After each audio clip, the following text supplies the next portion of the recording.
people when they're hated about it.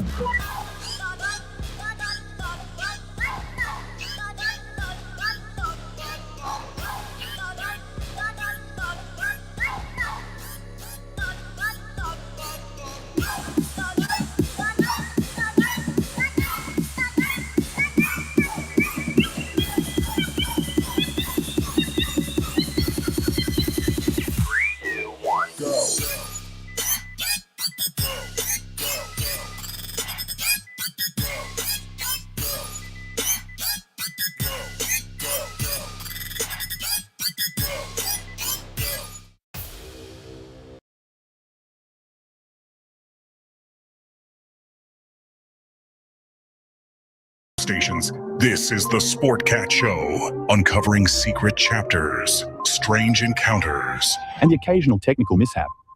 Hello, everybody, and welcome to the Sportcat Show, formerly known as the Paranormal guys.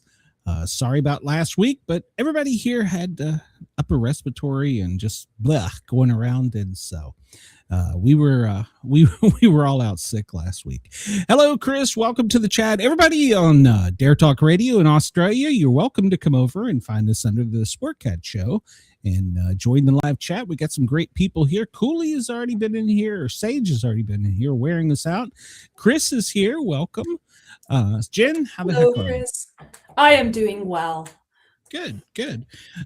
Any revelations on Priuses or anything?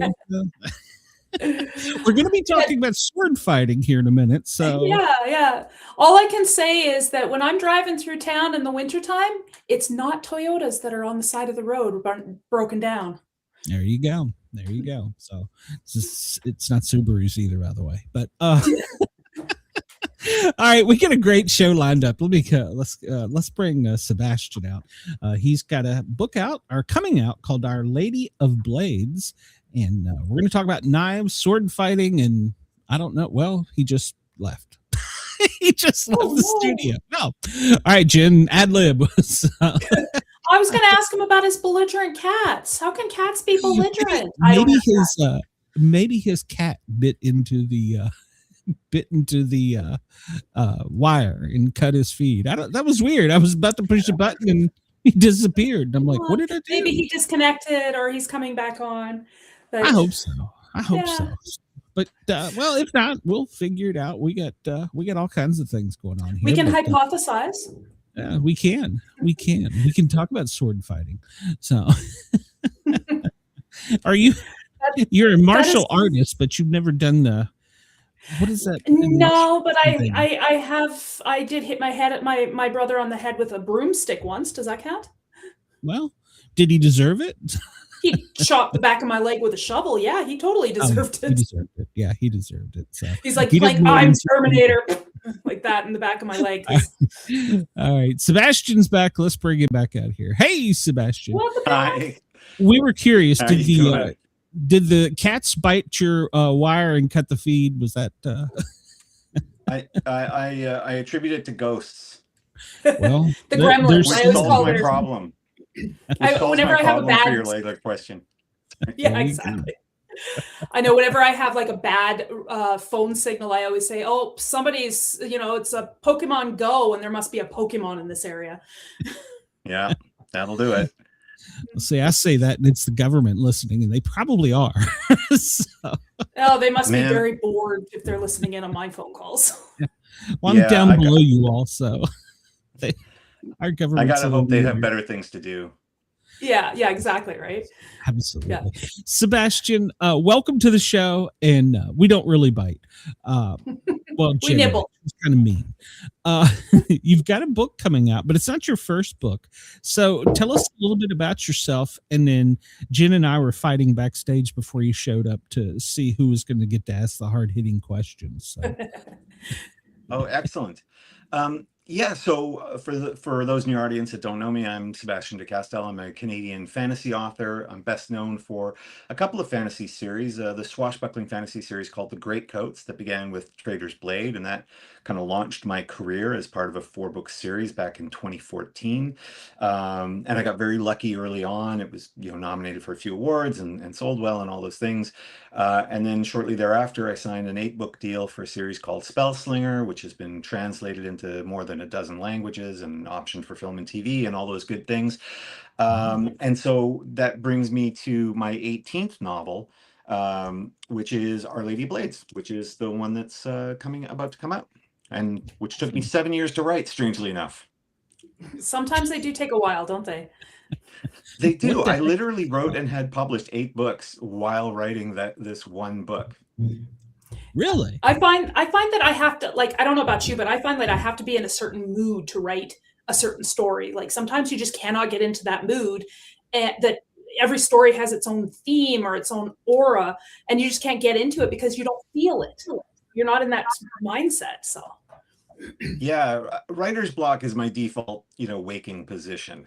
And it's funny because so often one of the questions writers get asked about a lot is their process. And for me, every book is so different that it ends up having its own process. When I was writing Play of Shadows, for example, which is a swashbuckling fantasy novel set in a theater, and it's the whole magic system is built around actors and acting. I found myself stuck on that book until I thought to myself, you know what, I've worked with theater people before and they work with scripts. So I wrote the first draft of it as a theater script, as if it was a play. Play of Shadows, as it turns out, instead of outlining it. And that allowed me to kind of explore all the different parts of that world in terms of the settings and really focus on the dialogue and the interactions between characters.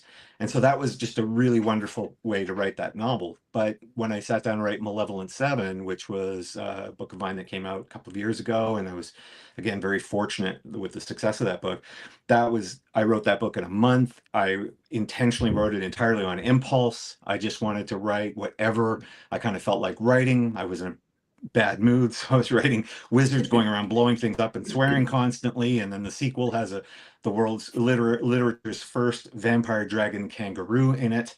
So every book is just a very different process. It's exactly as you say, Jen. Like you have to find, it has a different vibe. You have to find a different way into it. absolutely. I have to admit, I saw you when you were doing your tour. I came in and got a book signed. I got The Magnificent 7 and 8. And That's I got them right. signed by you, yes, because I came to, I think you were in, was it Chestermere? Chestermere? Chestermere? No, it wasn't Chestermere. So You were on your that way tour- to Calgary, and I saw Oh, you like the last hour that you were there. Oh goodness, yeah. So it might have been in what is that place? St. Albert or there's so many different towns on that Yeah, tour. and because- you were going to a lot of different places, but yeah, I remember because I drove out to not only see you and get your book, but also to meet with your publicist. Mickey, Yeah. who is also my publicist, and I had never right. met him in person, but I remember we talked about craft and being confident in everything that you release. And I had a very, I was excited that we were going to be interviewing you. So I was looking at your bio and I was looking at all the things that you've done as jobs, and I was like, wow, I've had a lot more jobs than me. Well, that's the good thing about being old, is you've had the chance to do lots of to fail at many, many different things. Fail. Yeah, no, I've always been a traveler by nature, not just in terms of actually traveling to lots of different countries, but in terms of vocations. And, I started out in university after 20 other majors getting a degree in archaeology, which turned out to be the worst possible degree for me because to do good field archaeology, you need to really enjoy camping.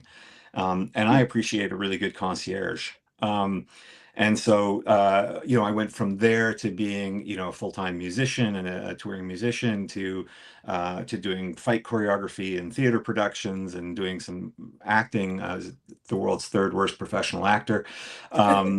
to, you know, working at a place like Vancouver Film School and doing all these different things. But that's the great thing about the world we live in. It's constantly changing. It's very undefined. But if you're willing to kind of find a path through it, there's always lots of opportunities for exploration. And I know in your bio you said that every single job that you had, okay, because you were even an ombudsman and a teacher. That's right. Yeah. Yep. That every single job that you had kind of helped to, you know, as far as helped in your writing, as far as like something about that job kind of inspired you or gave you some experience and insight that helped you do the writing. Yeah, no, it absolutely does. For example, you know, archaeology. One of the things you really take out of archaeology, you know, when you go into archaeology, you always think, oh, it's going to be Indiana Jones, and I'm going to, you know, and I'm going to study, quote, the past. And one of the first things they teach you in archaeology is we don't study the past. We study the material remains of the past. You know, and so there's an old quote, you know, I look towards the past with my feet firmly grounded in the present. And one of the things you learn from that is that our sense of the past is always a reconstruction. And we know this intuitively. We know that our memories are, as human beings, are reconstructions. But in fact, our collective memory as a society is based on artifacts. Even in the modern era where we have, you know, video and things like that to sort of chronicle different things, that's just one element. Our interpretation of it shifts over time. And so whenever I'm writing, you know, a novel, and I, you know, write fantasy novels for a living, I often find myself dealing with situations and characters where it's important to me to show that their sense of what really happened is a kind of a construction, a story that they tell themselves. So archaeology was wonderful for that. You know, being a performing musician was wonderful because it teaches you the rhythm and how audiences respond to things, and how much of the way that we react to stories has to do not just with the plot or the characters, but actually the rhythm of the prose. You know, so we often sort of in the modern era, we sort of almost denigrate prose as if it's like a varnish you put on the building, you know, on the house after the house is built, Make right? it pretty. The house is built. Yeah. But in fact, it's not true. The only thing that's real are the words. Everything else is imaginary. The words are the things on the page. So each profession gives you an insight. It's one of the beautiful things about writing, which is that it doesn't belong to any one group. It really belongs to all of us. It's the inheritance that comes from literacy. And whatever you happen to do in life, whatever your career has been, even if you don't start writing until you're 60, you then have all of that insight from that life to kind of put into your fiction. And it means that if you follow that thread of your own expertise, your own experiences, then what you write will always have a unique lens on it. You're approaching it differently than someone who maybe didn't spend a summer, you know, installing heating systems or whatever it happens to be. I never did that, tragically. It'd be a useful career to have right now. I bounced around when I was younger to many different careers, so I've got a lot of experience in retail, apparently. But I love how you compare, you know, you're talking about the prose, like the varnish. I've always thought of like the words are like, I think about it as like a traffic analogy. So the words are the road and the cars, but the prose are like the flow of traffic. And if you get an awkward sentence, that's like a red light. But if they're flowing well, then you don't get the traffic jams. It's like a traffic circle or a yield sign. You can go when it's clear, and you don't stumble over things. No, that's a great analogy, because in fact, sometimes one of the things you want to do is stop the traffic hard. You know, yeah, you got to stop it eventually, right? Yeah. Well, or just you want certain moments. You know, there's a famous book about comics. I think it was written by a guy named oh yeah, you're talking about The Break. Scott McCloud. Yeah, and he said there's a reason why the panels are in those boxes, because the space between each panel is kind of a breath. It's a place for the afterimage to hold. It's where the reader allows their imagination to take over for that brief instant before you ground them again. And Yes. so, yeah, those are, it's one of our key tools as writers. It's true of Oh, yeah. poets and songwriters as well. And I know that although, because I am a big fan of action, I love writing my action chapters, but you cannot just have a book that is straight action all the way through. Your characters have to have time to breathe. I don't know about you, but I love writing the action. I find it really easy. I struggle with those quiet moments, those quiet chapters where they're like, okay, let's have a conversation. Let's exchange information. Let's, it seems like they feel like they drag, but you're not, you have to have it slower because your audience needs to breathe. Oh, absolutely. I always think a really great source to look at is Aaron Sorkin, the screenwriter. He's a TV writer who also writes films. He wrote The West Wing, The Newsroom. He did, and now he's done a bunch of movies as well. He did The Social Network and all these things. And the amazing thing that he can do is he can write a scene that is nothing but someone walking up to a secretary and asking for something and her responding and him saying something and then walking away, that is intensely dramatic, because he will find ways to elevate meaning out of those things. So for example, he will make it so that the secretary has been desperately wanting to have a conversation with her boss about a possible raise, and is on the verge of doing it, but the boss is suddenly kind of terse and almost demeaning, and that causes her to reconsider, and so all of that ambition is suddenly halted in the story. And so those scenes can be riveting. By the same token, as you're sort of saying, in terms of action scenes, often writers think that action scenes are sort of a get out of jail free card. Well, of course it's going to be exciting. There's a sword fight or there's magic explosions, right?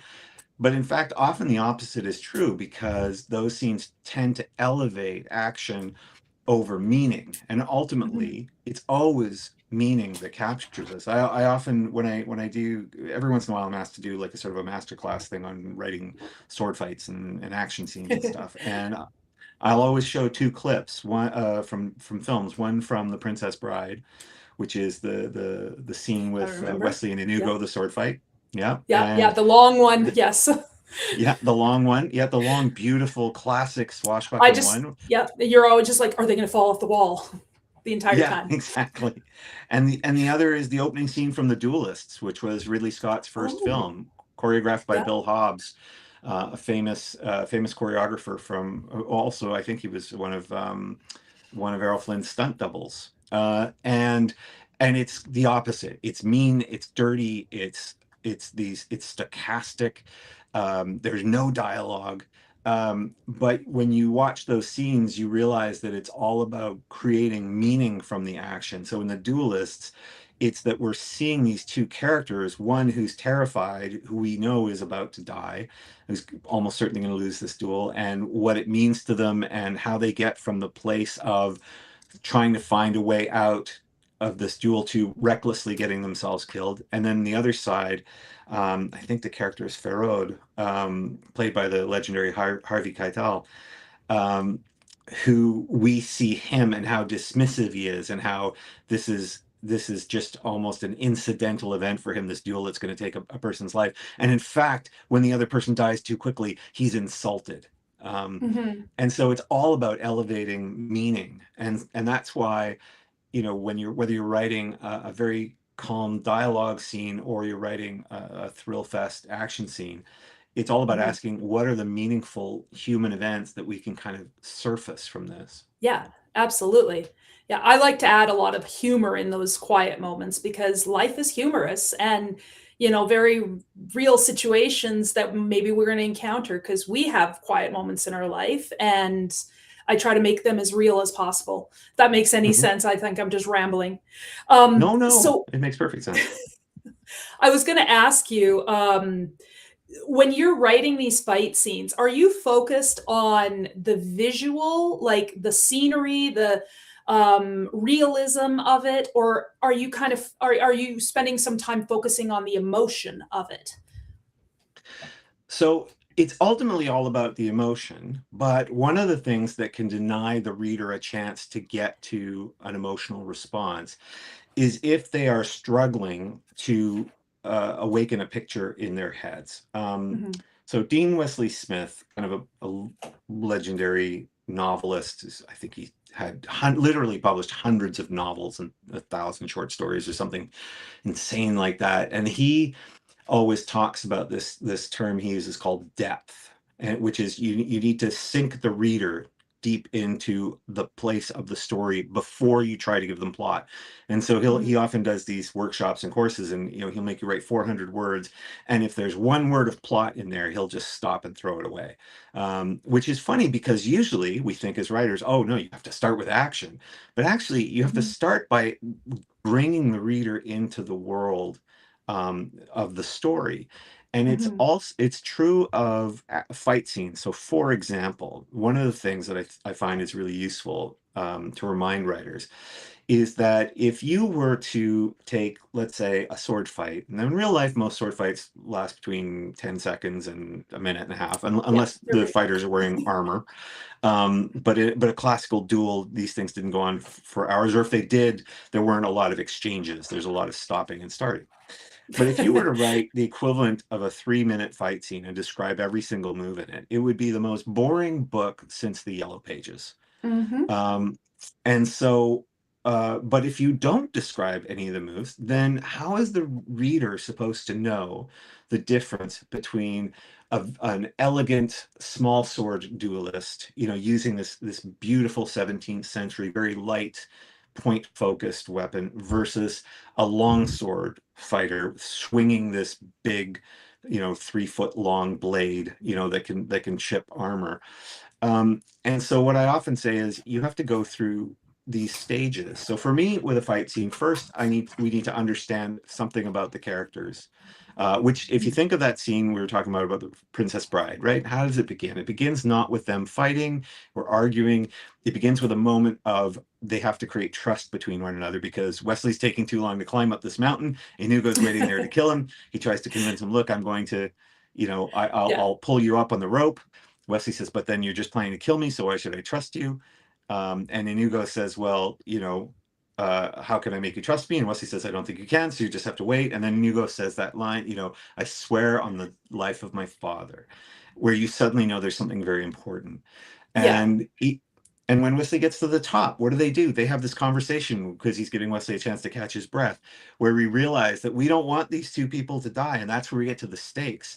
And one of the most fascinating things about that fight scene is the stakes are not, will our hero be killed or will the villain be killed? It's, we want these guys to be friends. We don't want either of them to get hurt. How are they going to do this? Because they're clearly put in a position to fight to the death, but we desperately want them to survive. So once you've done that, once you've established a sense of character and a sense of stakes, then for me, that's where you want to do what I sometimes call sort of the testing phase of a fight. Most people, very rarely, if they get into a fight, very rarely will people just throw themselves at each other because human beings are generally not that suicidal. So there's usually some posturing. There's posturing, and then there's some tentative movements with the weapons. Or in a bar fight, one person pushes the other because they're still far enough away. They want to see what happens. How fast does this person react? How violently do they react? And that phase, and again, if anybody goes and rewatches that wonderful Princess Bride fight, you will see that the first part, we are watching the blades go and we're seeing how they work. We're seeing them test each other, but through seeing them test each other, we're seeing exactly how those rapiers move. And that in a book is the first thing, the third thing that I'll do. After I've established a sense of character, a sense of stakes, then I'll show in quite a lot of detail, because if you think about it, if you were standing there about to fight a duel and someone pulled out an axe, you would notice everything about that axe. You'd think about how heavy it likely was and what would happen if it hit you and the shape of it and all those details. And when the person took the first swing at you, you would be so acutely aware of they brought the axe up high and then they brought it down in a diagonal line that they were going to cut a sapling from the ground, right? And then you go, well, what does that person do? Well, I sidestepped to the right and then lifted my foot and slammed it on the haft of the axe so that he couldn't pull it back fast enough, but he was stronger than me. He yanked it and I fell over backwards. You describe everything to the point where the reader can now begin to choreograph the fight themselves.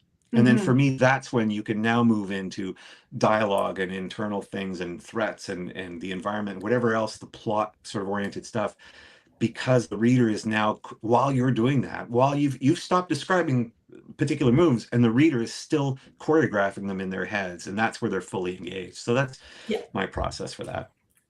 I like how, sorry, Glenn, I'm not giving you a chance to ask any questions. No.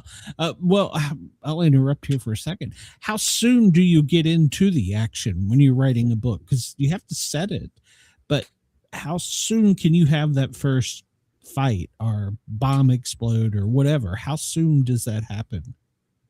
You know, it's interesting. Earl Stanley Gardner, who wrote the Perry Mason books back in the early part of the 20th century, who was, in fact, I believe, the best-selling author of almost the entirety of the 20th century, even though most people don't remember him now. He was incredibly prolific.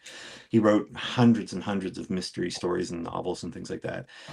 He, at one point in his career, railed against the fact that mystery novels and a lot of crime TV shows open with what they think of as action, like somebody being murdered or a body being discovered. And he said, how can that be meaningful? We don't know the person who's been killed. Therefore, it's just a random body. We're turning a human being into a plot device. So if I'm starting with action, I will spend quite a lot of time in that action setting up the characters within the scene. So even if there's a fight going on, I will make that fight move quite slowly in the beginning so that I can establish the characters in it. So for example, my fourth novel was called Tyrant's Throne. It was the conclusion of the Greatcoats Quartet. And it opens with what appears to be a wedding scene on a barge, this beautiful opulent barge, and sort of imagine a kind of a 17th century gilded sort of barge with all this wedding streamers and all these noble guests, where it appears that there's a wedding play going on. So I just invented a device called a wedding play, where they would put on a show for the guests, but is in fact this young woman, this young traveling magistrate, who's about to be murdered by the groom who's set this all in motion. And so there's this tension between, we're not sure whether it's just a play as these people are pulling swords on her, or whether it's an actual murder about to unfold and what's going on. And so I unfold that slowly enough that I can give a sense of the characters and therefore create the tension, because a bomb going off is not tense. In fact, it is the release of tension in a physics sense of the word, right? And Elmore Leonard, I think it was Elmore Leonard who said, thriller is a guy walking into a room with a gun. Suspense is two guys having a conversation or playing poker, not realizing there's a bomb under their table.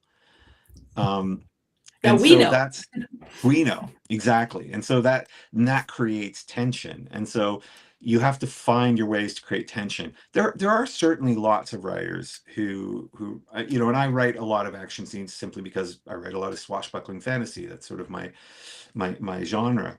And there are writers who will just sort of launch into action and sort of almost pure action because for them it's fun, and for some readers it's probably fun too, in the same way that there's lots of people like what's called lit RPG, which is basically books in which a character goes into a video game world and you learn every detail about the game and the rules and how you advance in levels and all of this kind of stuff.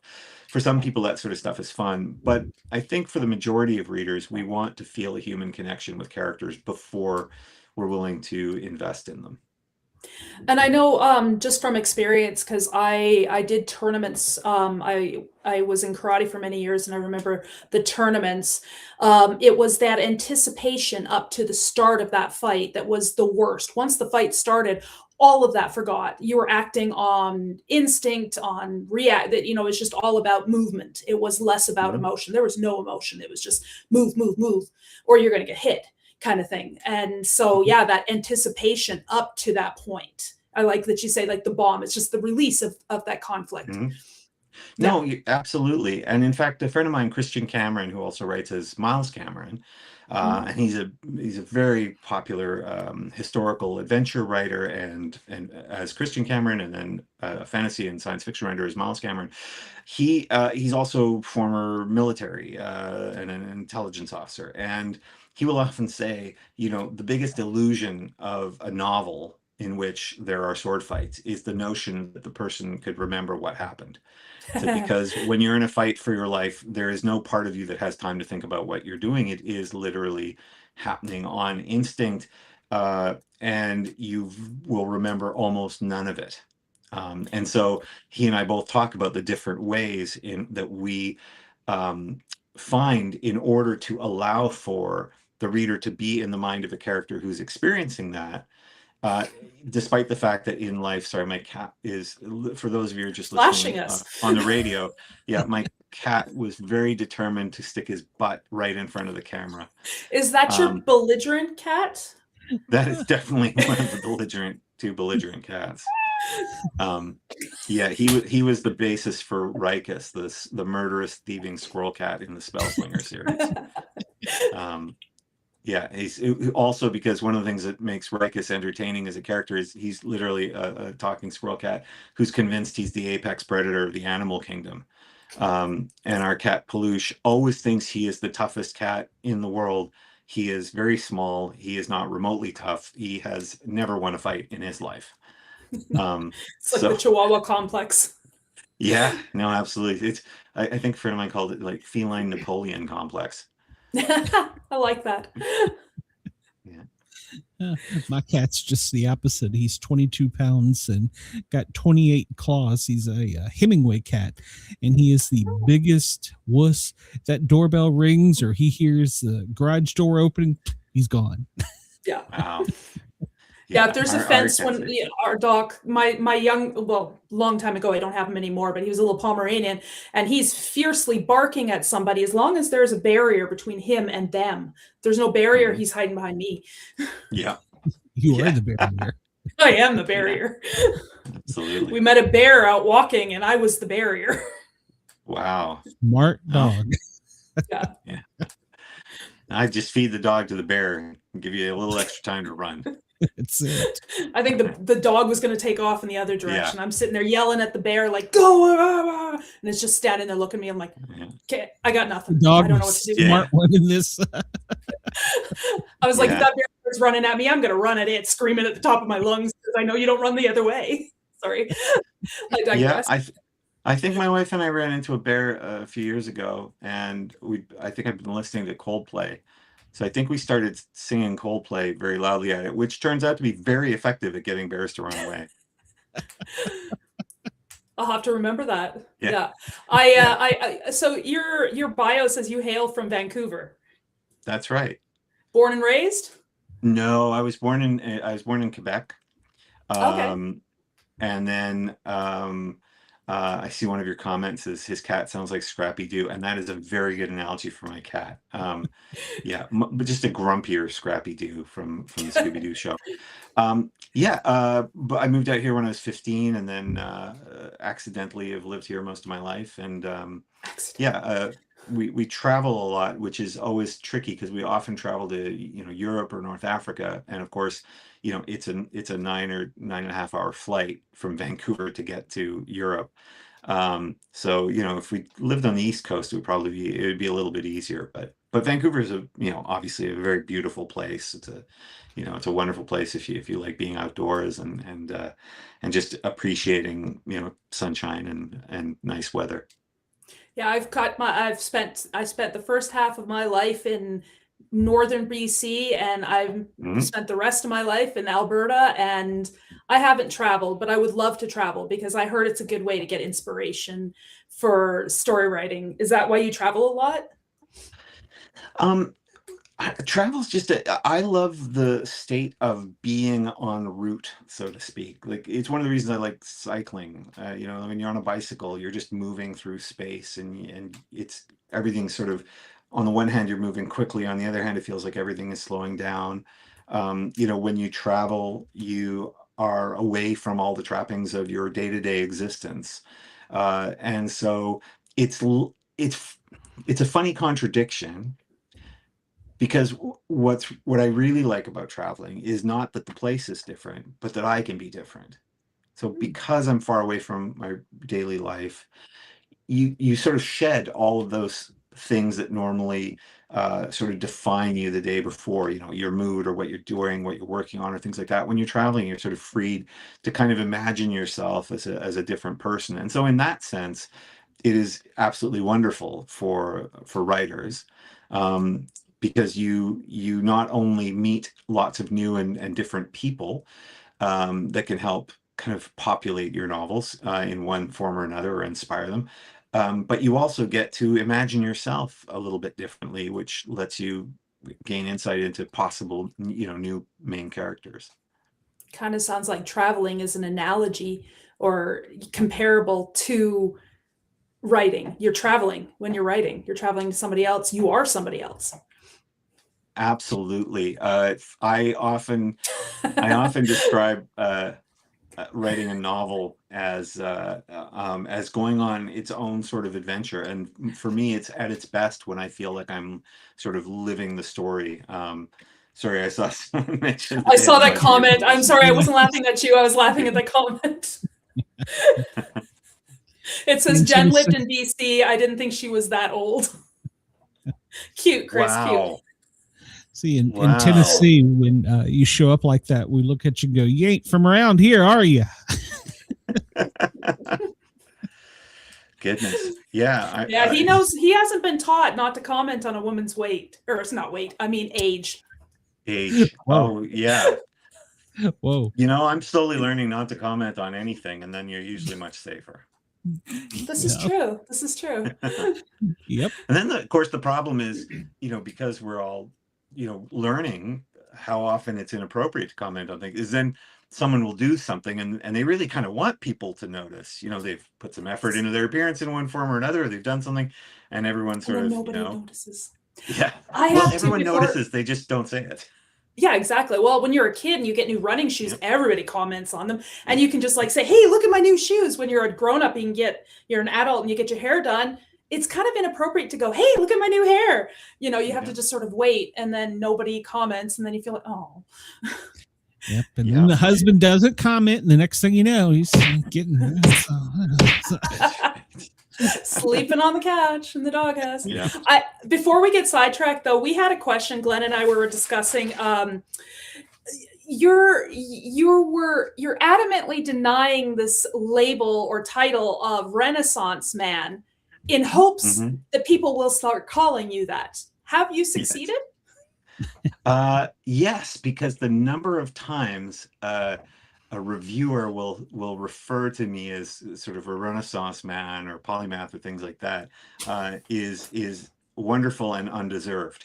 And I'm convinced it partly comes from the reverse psychology of saying in my bio that I resist the label of Renaissance man. It's funny. Because I've always felt like I just didn't really qualify. Like, I've done lots of different things and I do lots of different things, but very few of those are things where I go, well, I'm good enough at it to say, yes, I am. I cycle. I'm not good. I don't think of myself as a cyclist.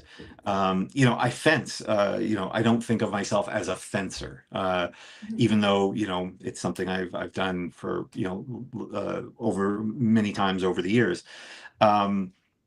So it's one of those weird things. It's also such an antiquated sort of identity. It comes from a period of time where there really was the notion of a Renaissance man was, you had to have a sport, a fine art, a business interest, specialty in something, and then generalist and everywhere else, right? Well, or in fact, these different quadrants of your life, you had to be accomplished actually in each one. So, you had to either be a good musician or a good painter or a good sculptor or a good something. And then you had to either be, a good football player or a good fencer or a good, something like that. Like, you had to sort of attain status in all of them. It's very much a kind of a noble or noblest idea, if you will. In other words, something the wealthy classes sort of took on as if it sort of justified their otherwise freewheeling lifestyles. They had to have something to do. They didn't have chores. Exactly, exactly. It's funny, Yeah. you know, I was once asked to write the cutscene scripts for a video game. And I was working on this video game, and it was one of these things. It was a very, very big game. Like, I think it had 1 billion user accounts or something. It was like these serious numbers. And this was an offshoot game from it, and it was one of these free to play things. And they were telling me, like, no, we have a substantial user base that spends more than $10,000 a month playing this video game. You know, just buying little things inside the game, you know, buying money inside the game and things like that. And I always thought, my goodness, like this is what the truly like the kids of the insanely rich are doing instead of buying yachts. They're buying like just all virtual this, stuff. yeah, they're buying virtual yachts because then they get the status and they don't actually have to go out on the water. Yeah, I know. I had the argument with my son about, he's like, I want to buy Roblox or Robux or something. I can't even remember what they say. It's like, I am not spending real money on fake money. Yeah. Yeah, no, you know, it's funny because, you know, one of the things that I always find a struggle in writing fantasy novels is you have to, a lot of those sort of strange trappings you actually have to create. Like when I was writing Our Lady of Blades, I had to ask myself, you know, because Tristia, the country in which the Greatcoat series and the Court of Shadows series is set, is one in which there's these 9 different duchies, but they're almost like different city states. Like they're so proudly independent from one another. And so they each have their own currency. And so I had to sort of develop a currency that was built around gemstones, because that, you know, so referring to opal shards or emerald carats, or, you know, and how these things would work.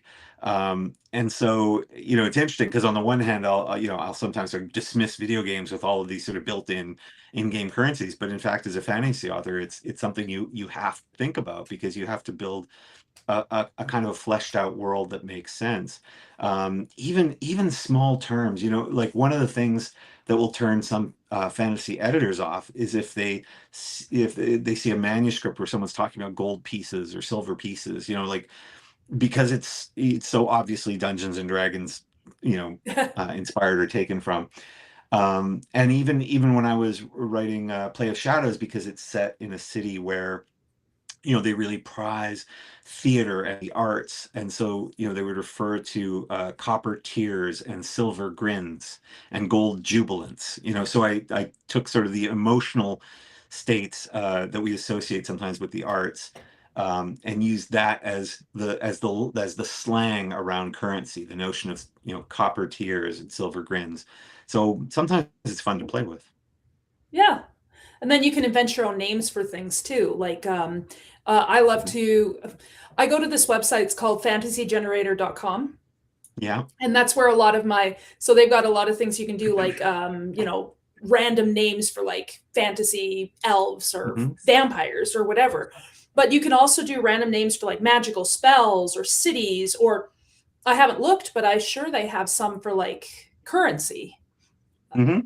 Oh yeah, I'm sure they do. You know, the thing for me is, when I'm writing a fantasy novel, I don't build the world out as if it's a giant atlas. Like I don't spend weeks drawing maps and making, you know, every different town and things like that, because that's more, I think of as a sort of a dungeon master activity, you know, when you're creating an open world, right?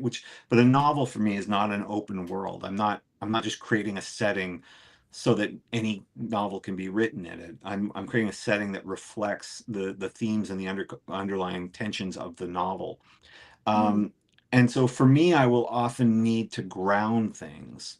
And so, of course, sometimes it works. You know, sometimes you can, you know, one character's name or the name of a city or something like that. It can almost be anything. But I will very often choose a couple of language roots, for example. You know, so in the Greatcoats series, the language roots were English, French, Spanish, and Italian. And occasionally there would be some Scandinavian roots in there. And then I would sort of build the words from those roots, and that allows you to sort of find a cohesion that is sometimes very helpful.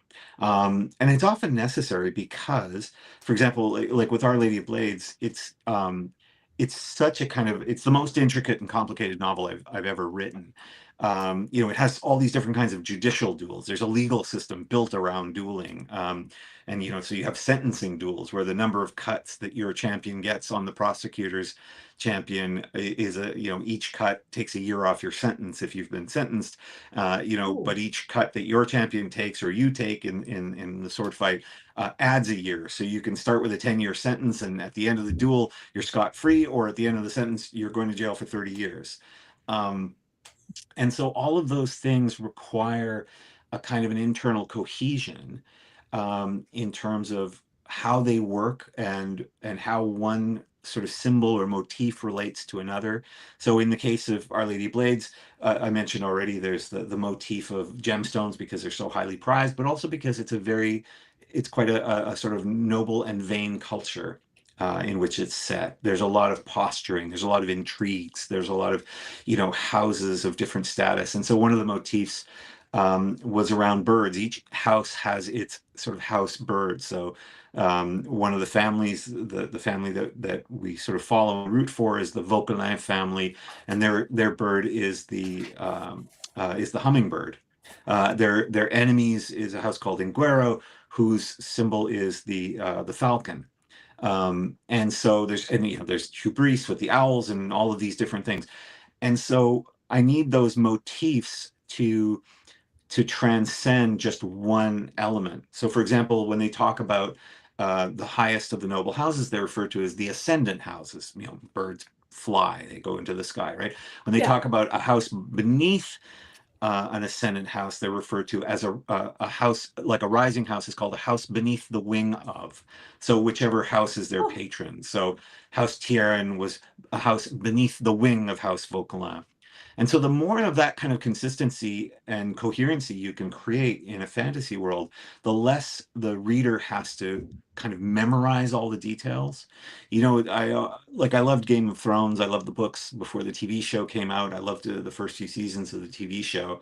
But you really had to immerse yourself in those books just to memorize all of the different houses and lineages and names and symbols. And, and you know, and it's okay if you're really lucky and you hit that level of success where people are reading these 300,000 word books, these door stoppers, and they're willing to sit there with notepads, marking or remembering every different house and name. It's one of the reasons people always criticize George R. R. Martin because he hasn't finished the last book, and because it took him so long to write each of the other ones. And he is rightfully finish. It's a lot of words, but also he has to go back and find the names of every one of more than 1,000 characters and all of their houses and lineages and history. And so I find one of the things that can make it easier on the reader is when you have that sort of coherency of language, of motifs, of things like that, so that it's almost as if, you know, each time you introduce a new term or concept in the fantasy novel, after the first couple of chapters, the reader should almost go, oh, of course that's what it's called. It would have to be called that, right? Because they have a sense of the thread that's uniting all of it.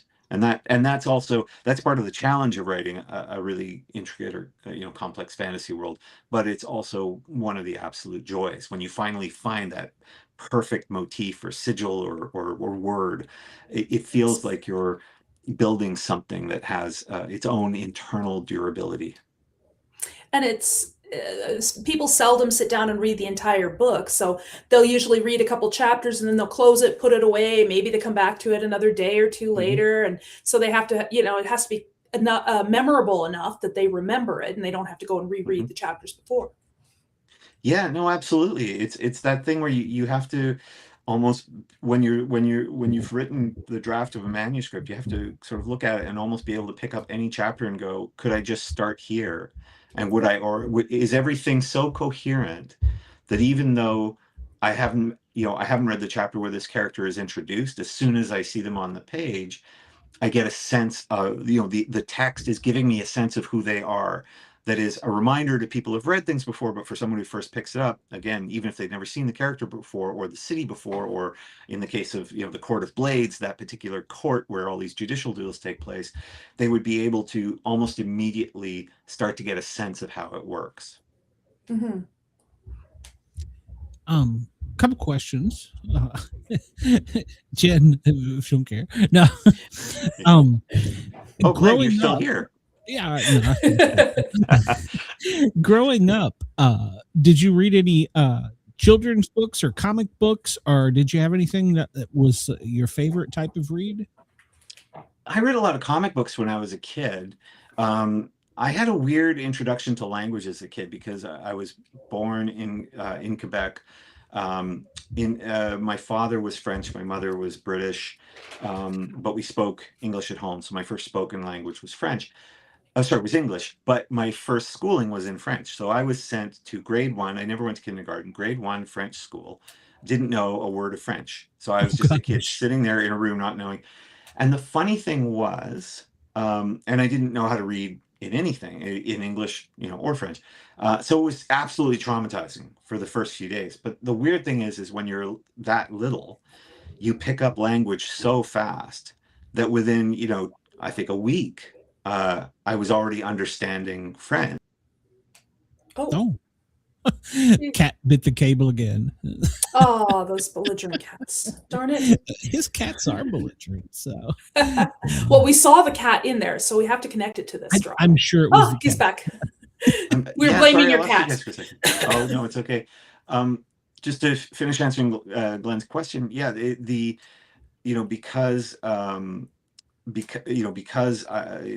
my first spoken language was English, suddenly being immersed in French school was traumatizing. But then I learned how to read in French before I knew how to read in English. And I had these comics at home, English comics. And I remember literally I remember the panels of the comic book where I suddenly realized I could read it, because I never actually learned to read in English, even though obviously I'm an English speaker.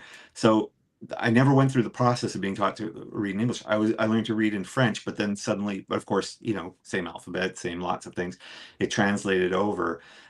So comics were very important to me when I was young. And then really fantasy, a friend of mine in high school, got me deep into fantasy. He gave me a book. In fact, I've got the 3 most important books kind of in my development, right, always by my desk, and the original copies. So the first was a book called Jerrig by Stephen Bruce, which was the first time I'd read a fantasy novel that wasn't full of people talking in these and thous as if everything was, some old sword and sandals movie. And he had the main character, Vlad Taltosh, he's a kind of a minor gang lord with a sword. And he has a familiar, which is a small dragon that's called a Jerrig, who refers to him as boss all the time, which I just loved so much. The idea of a familiar that always refers to the person they're attuned to as boss. Should I go over here, boss? Should I do this, boss? You're getting in trouble, boss. I adored that. In fact, so when I was writing Spellslinger, I desperately wanted Kellen, the main character of that series, not to have a familiar. He has a business partner. So Rikus would never let anyone call him boss. And Rikus is this murderous, thieving squirrel cat who refuses to be Kellen's familiar, but instead makes a deal with him. If you help me on my heists, I'll help you with some of your human crap. And so that was always fun. But another one was Dragon Song by Anne McCaffrey, which was her first sort of children's novel set in her world of dragons. And I still love this book. I can still sit down and read this book. And the third was Bard by Keith Taylor, which is the book that kind of defined a huge amount of my life. I was 16. I was on a camping trip. I'm terrible at camping. I brought a leather jacket for a coat, which is a really bad thing to wear as outerwear in a temperate rainforest. And I was waiting for a ferry to take me to the next island, and I was 4 hours. I was, depending on how you look at it, 4 hours early or 10 minutes late. And so I was stuck there, and they had, they used to have those racks, those rotating racks of pocketbooks, and this one had this fantasy novel by an Australian writer named Keith Taylor called Bard, about this guy who travels the world swinging a sword, singing songs, going on adventures, and telling stories. And I went, and it just changed me. I went, that's it. That's the life I want. When you're 16, you're really often struggling with, who am I going to be? What do I want to be? And I was just like, that's it. I want to be a bard. But of course, there's not a lot of jobs on monster.com or whatever, or LinkedIn for bards. But that's why, going back to the very first thing we talked about, that's why I ended up having a career that spanned being a musician, being an actor, doing archaeology, traveling all the time, all those things, and ultimately becoming a novelist and telling stories. I got to finally become a bard in the aggregate. Sounds as though you did it well, though. So it's been a pretty fun ride. Yeah. Well, before we let you get out of here, we want to get to the question. Have you ever had any paranormal experiences, or have your cats ever seen Bigfoot? Or Well, I'm fairly sure my cats are demons, but so here's the funny thing about me and the paranormal. So I promise, I'm fairly confident I will be the only one of your guests who gives this answer, which is, so I haven't had any actual, what I would say, paranormal experiences. But when I was 19, my best friend at the time and I decided to create a company that was called Cognitive Explorations to investigate paranormal events. And we got a business license. Man, the city of Burnaby really put us through the ringer before giving us a business license to be paranormal investigators. But we literally had a business license from the city of Burnaby that said paranormal investigators on it, despite not knowing a lot of the things we probably needed to know. And in fact, we got asked by, there was a TV station out here, there's an old closed down psychiatric care facility called Riverview, where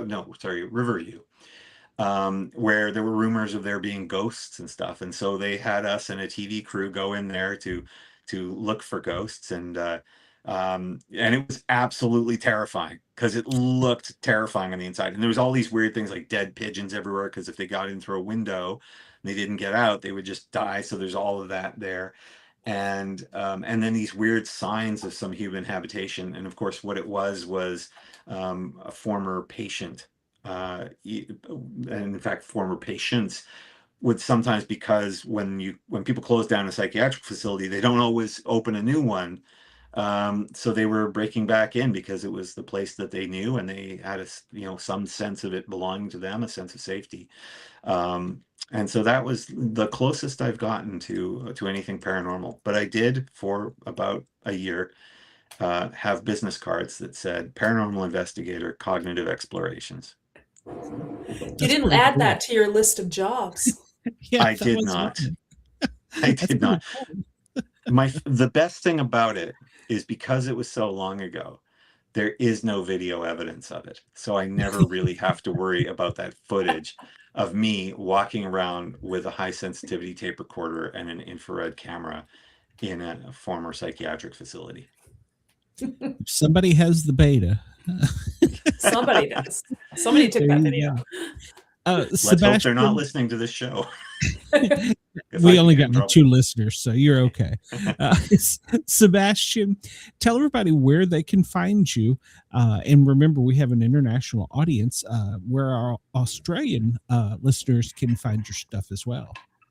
Sure. Well, so luckily my books are in all the sort of the major bookstores. So in Canada, you can find them in you should always go to your local indie bookstore first, but in Chapters Indigo, in the US, they're in the Barnes and Noble, in the UK in Waterstones.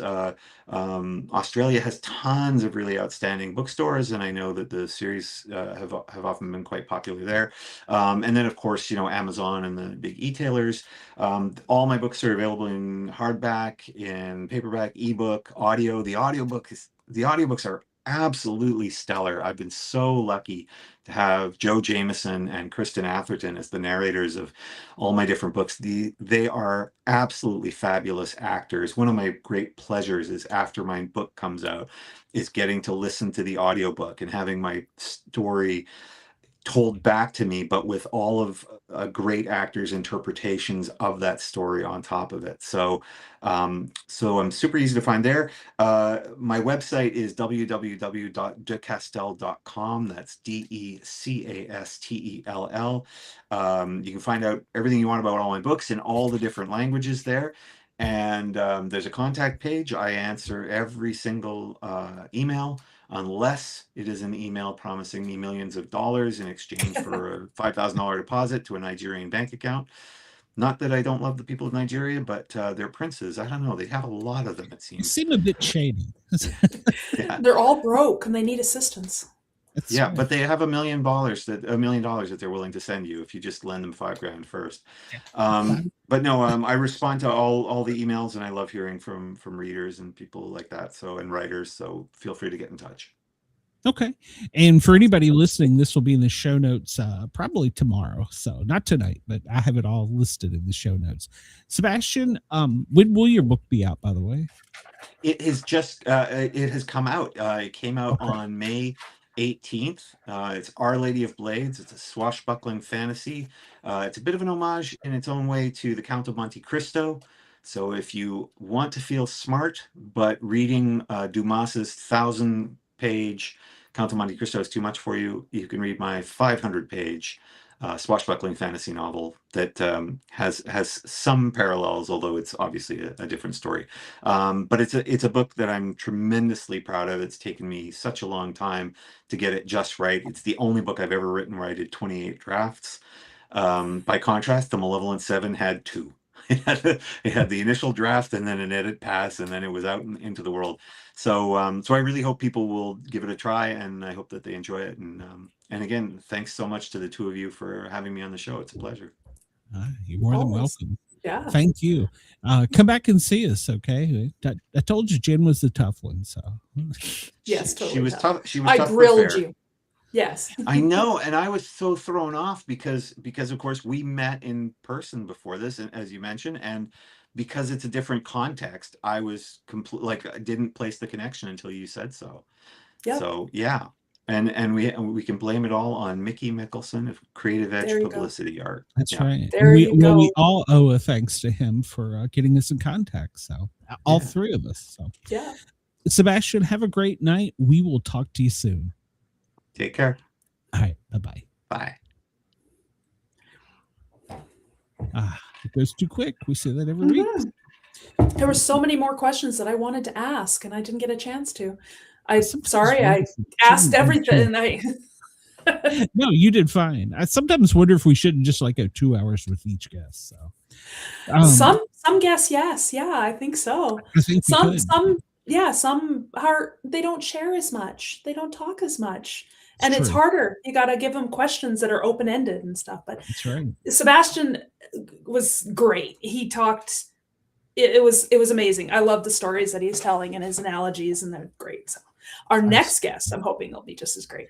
That's right. Everybody hang on. WRFN, WZQR, and Dare Talk Radio. Hang on. We'll be right back.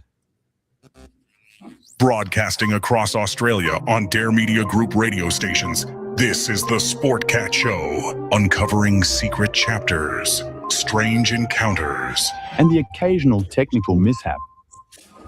And welcome back, everybody, to hour 2 of the Sportcat Show. As you know, every week we always have 2 outstanding guests, and this week we are blessed as well. We have Alan Warren. He's a TV expert, best-selling crime author. It's easy for me to say. And well, let's just bring him out here. Hello, Alan. How are you, sir? Oh, I'm doing good. How are you? I'm looking for the second outstanding guest. I saw Sebastian. It's Jen. We just like to pump her up like that. Okay, yeah. Because I'm just here doing I hope the so. maid work here. I'm not. So, Sebastian, tell us a little bit about yourself. Well, a little. You got a lot of stuff there. Yeah, well, I'm Sebastian de Castell, and Oh, that's right. Sure. I'm sitting here looking at. Good God, didn't move my Sebastian lost screen. his hair. What Yeah, happened? well, there we go. You're fired, Glenn. Yeah, Where's your cats? Where's your cats? Let me Yeah. move to the second screen. So tell us there. See, about I'm- yourself, Alan. I'm Or the you can one- tell us about Sebastian too, if you want. Yeah, So- I can be him. Yeah, why not? I did this whole 1 hour show one night talking to an author about his book about dogs, and there wasn't a damn book in his dog in his There book. was a dog in the title, but it wasn't about that. Yeah, And it was stuck in my head that there was a dog in his book. that was- That's why there's two of us. yeah, that's Yeah, deep, she's the brains. deep research there. There must have been a dog. There was a dog in the title. It was on the cover, and no. Okay. Comes from Anyhow, well, I did do homework, but apparently Well, I got sidetracked by a dog. Yeah, it's good to have dogs. So, And you know what? Speaking of dogs, you're a dog guy. Actually, you're yeah, what do you call it? When you take in the older dogs, foster. Yeah, I'm a dog foster guy. I have been for about 20 years and taken in older dogs, medium small dogs, no big dogs, just the small ones. And It's so rewarding. actually it It is. is.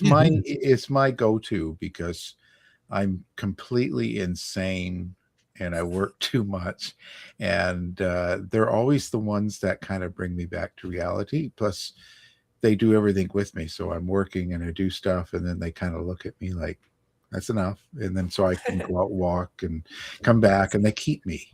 Yeah, well, yeah. Yep, got one right over there looking at me, going, Yeah. "Hey, it's amazing how much they can speak to us without actually speaking. My dog will sit next to me if I've been on the computer too long, and she goes, Yeah. I'm like, okay, fine, I'll get off.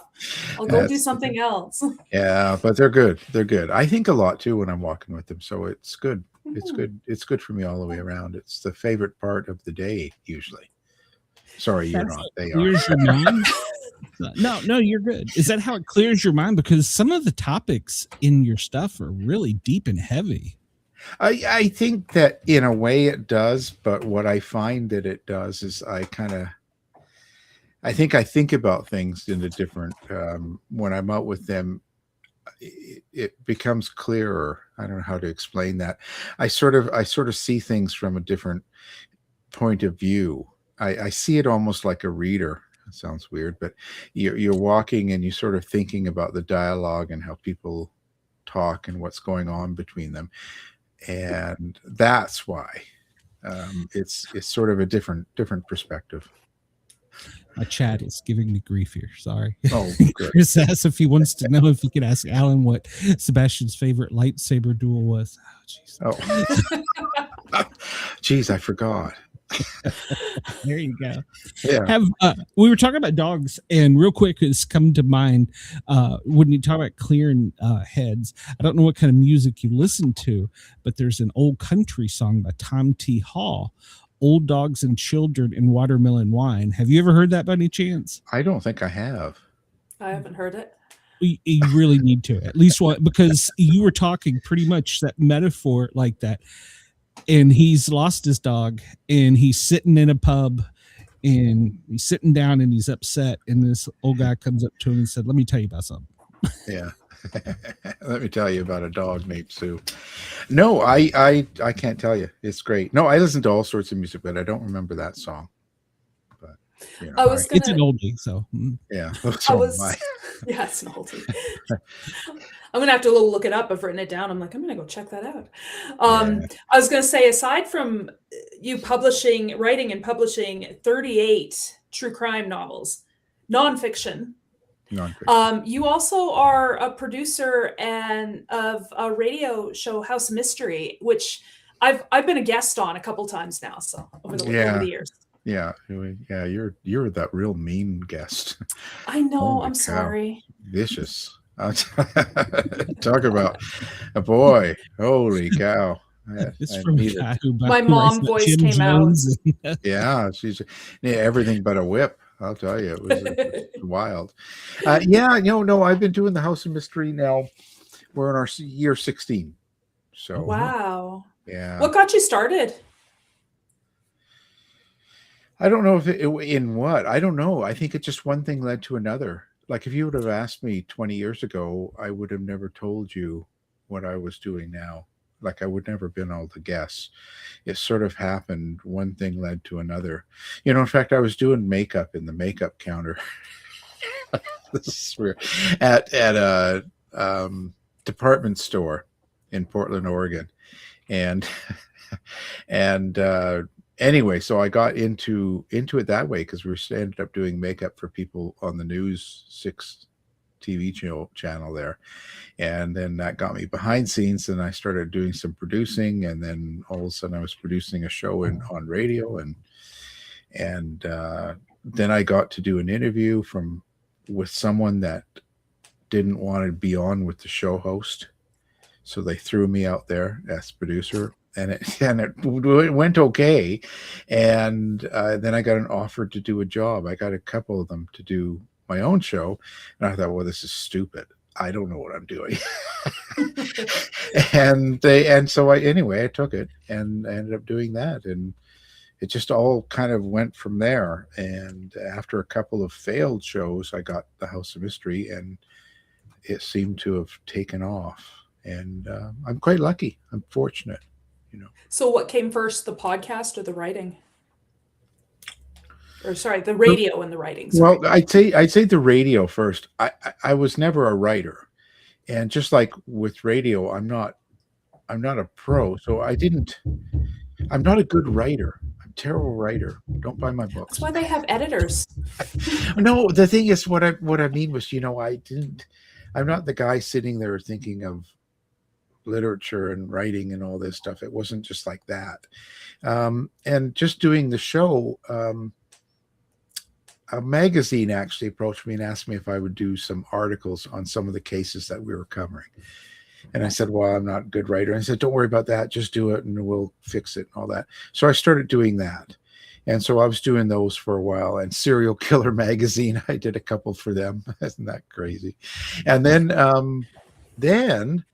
a publisher, a real publisher, approached me and said, would you like to do some writing? And I said, no.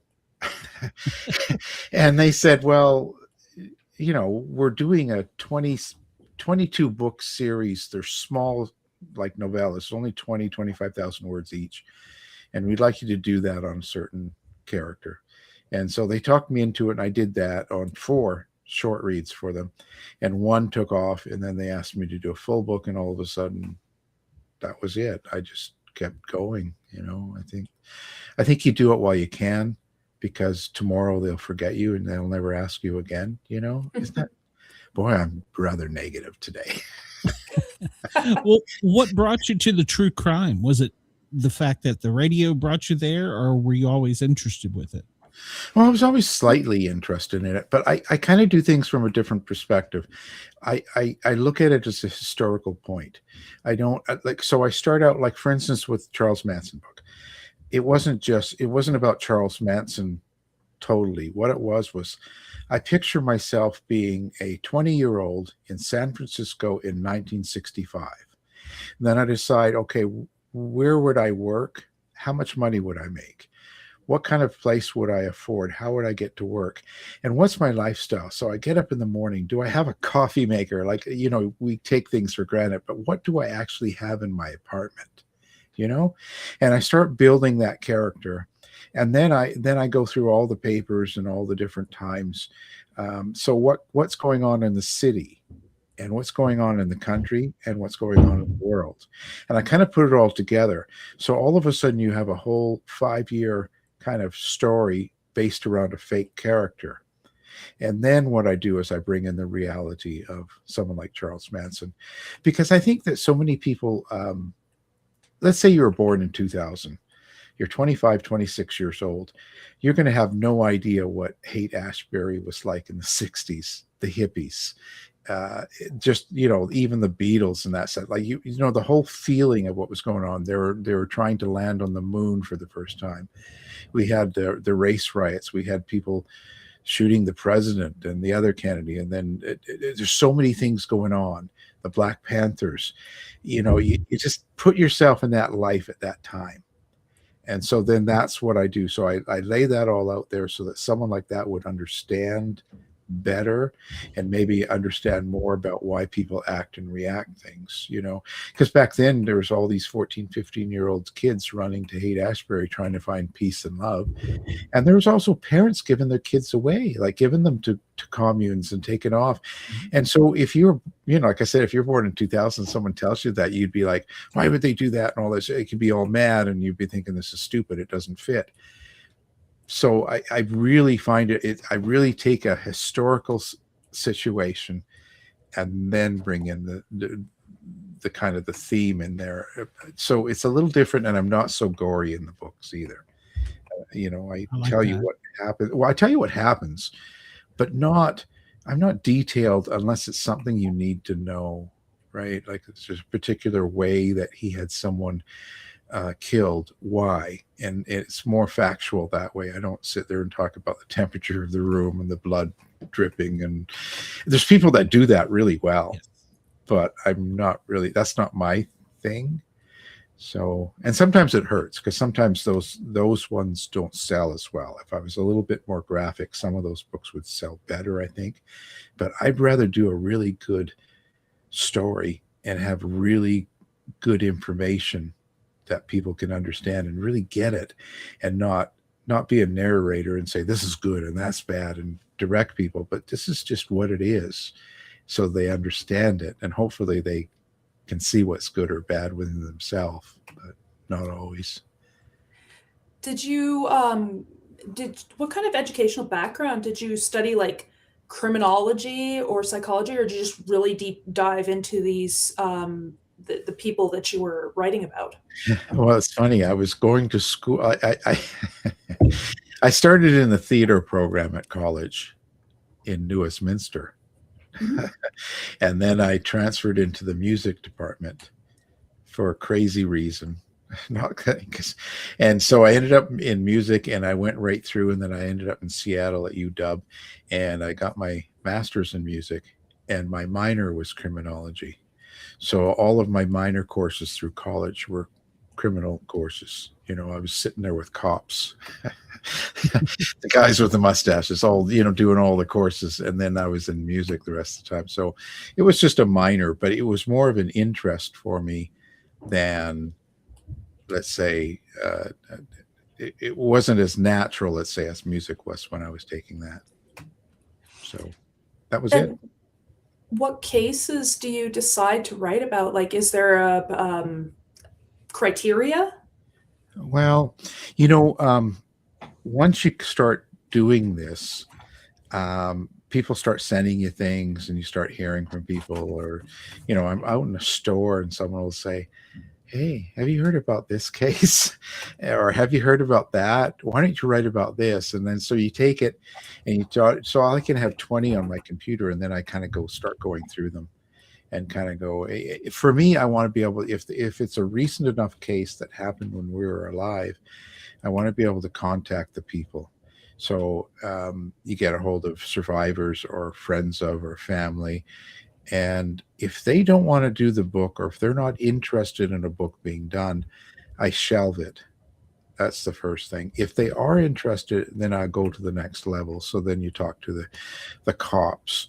You get the records. Maybe if doctors are involved, and medical teams, and court records and stuff like that. If that jumps on, and then it starts coming together. I always end up with about 5 cases going at the same time, because you have to wait to get things done.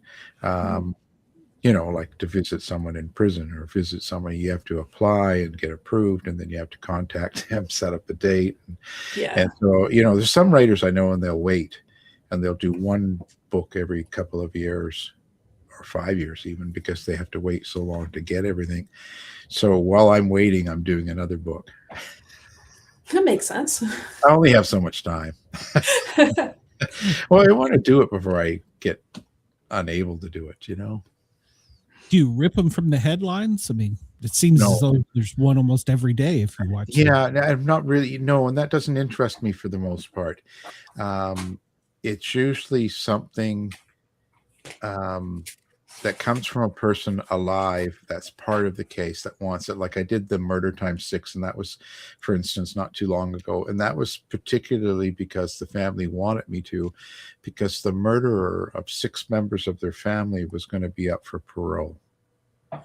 And they wanted to do something, and they thought a book would help, which it did actually. We ended up getting 44,000 signatures, and he got denied. So there was a reason, and there's all that stuff like that. Other than that, I look for a weird twist, something unusual, in a way that where you can learn something, like in Canada, like where the justice, I had the vampire killer, right? Guy, he killed 4 he was convicted of, but 5 women, and he would drink their blood. That was vampire. He got put away for life. Okay. But what drew me to that case was in Canada, the corrections likes to try and socialize and make their criminals a better person, rehabilitate. And part of that would be, let's say, if you were a person that did something, they would help promote that. Like we were doing something younger. This vampire killer was an artist and drawer and was really into art. And so they thought, well, to help him out, they would take him to a museum. Now, only if you're a good prisoner, right? If you're good, you have to have a good record and all that. And they would take you out to a museum for a day, and you'd get to see some art, and they'd it's their way of rehabilitating. And so I found it interesting because on the second visit, he had to go to the bathroom, and the guards let him go. And he never came back. And he had an American Express card hidden somewhere, or they didn't search him. And I thought, well, so all of a sudden he's down in St. Catharines in Montreal, getting a hotel and buying all new clothes and going out on this American Express card. And so for me, my idea is, well, how come American Express would give a lifelong prisoner a card? So I had to contact them and ask them that question. And of course, they said they'd get back to me, and they never did, because how could you answer that, right? And just see, that scenario I thought was funny.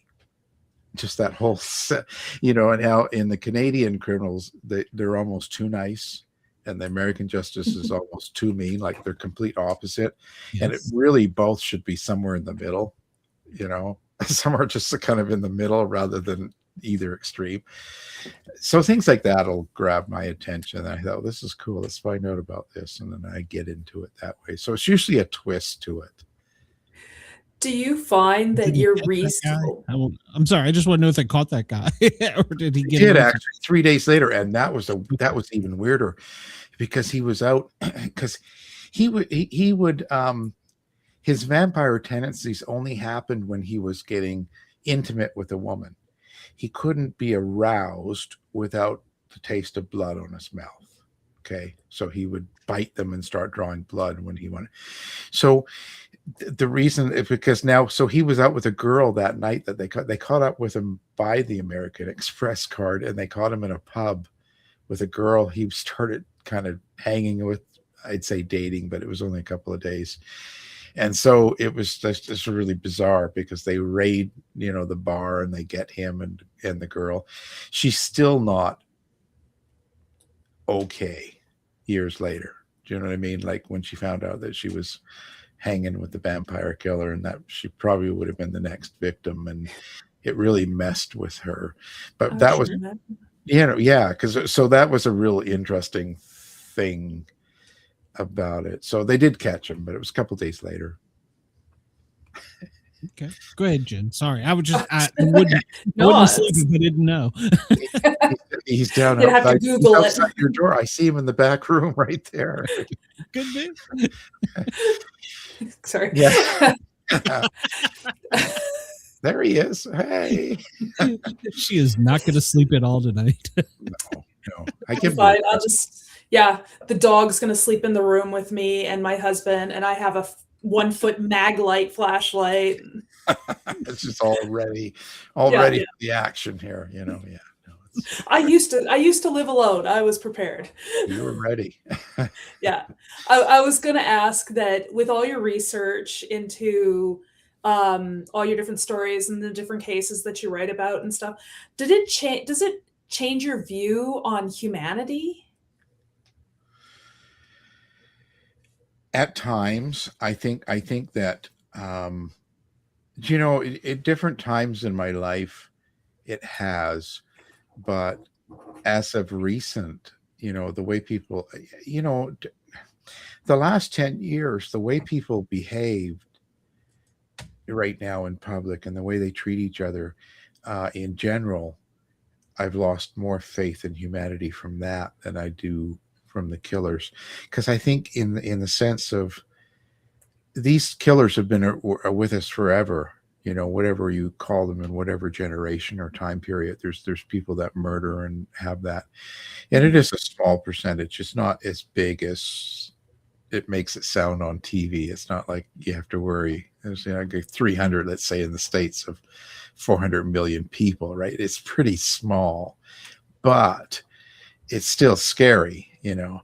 And but the way I see masses treat each other in the last 10 years publicly, I've lost more faith in that, and the way people behaved even over COVID.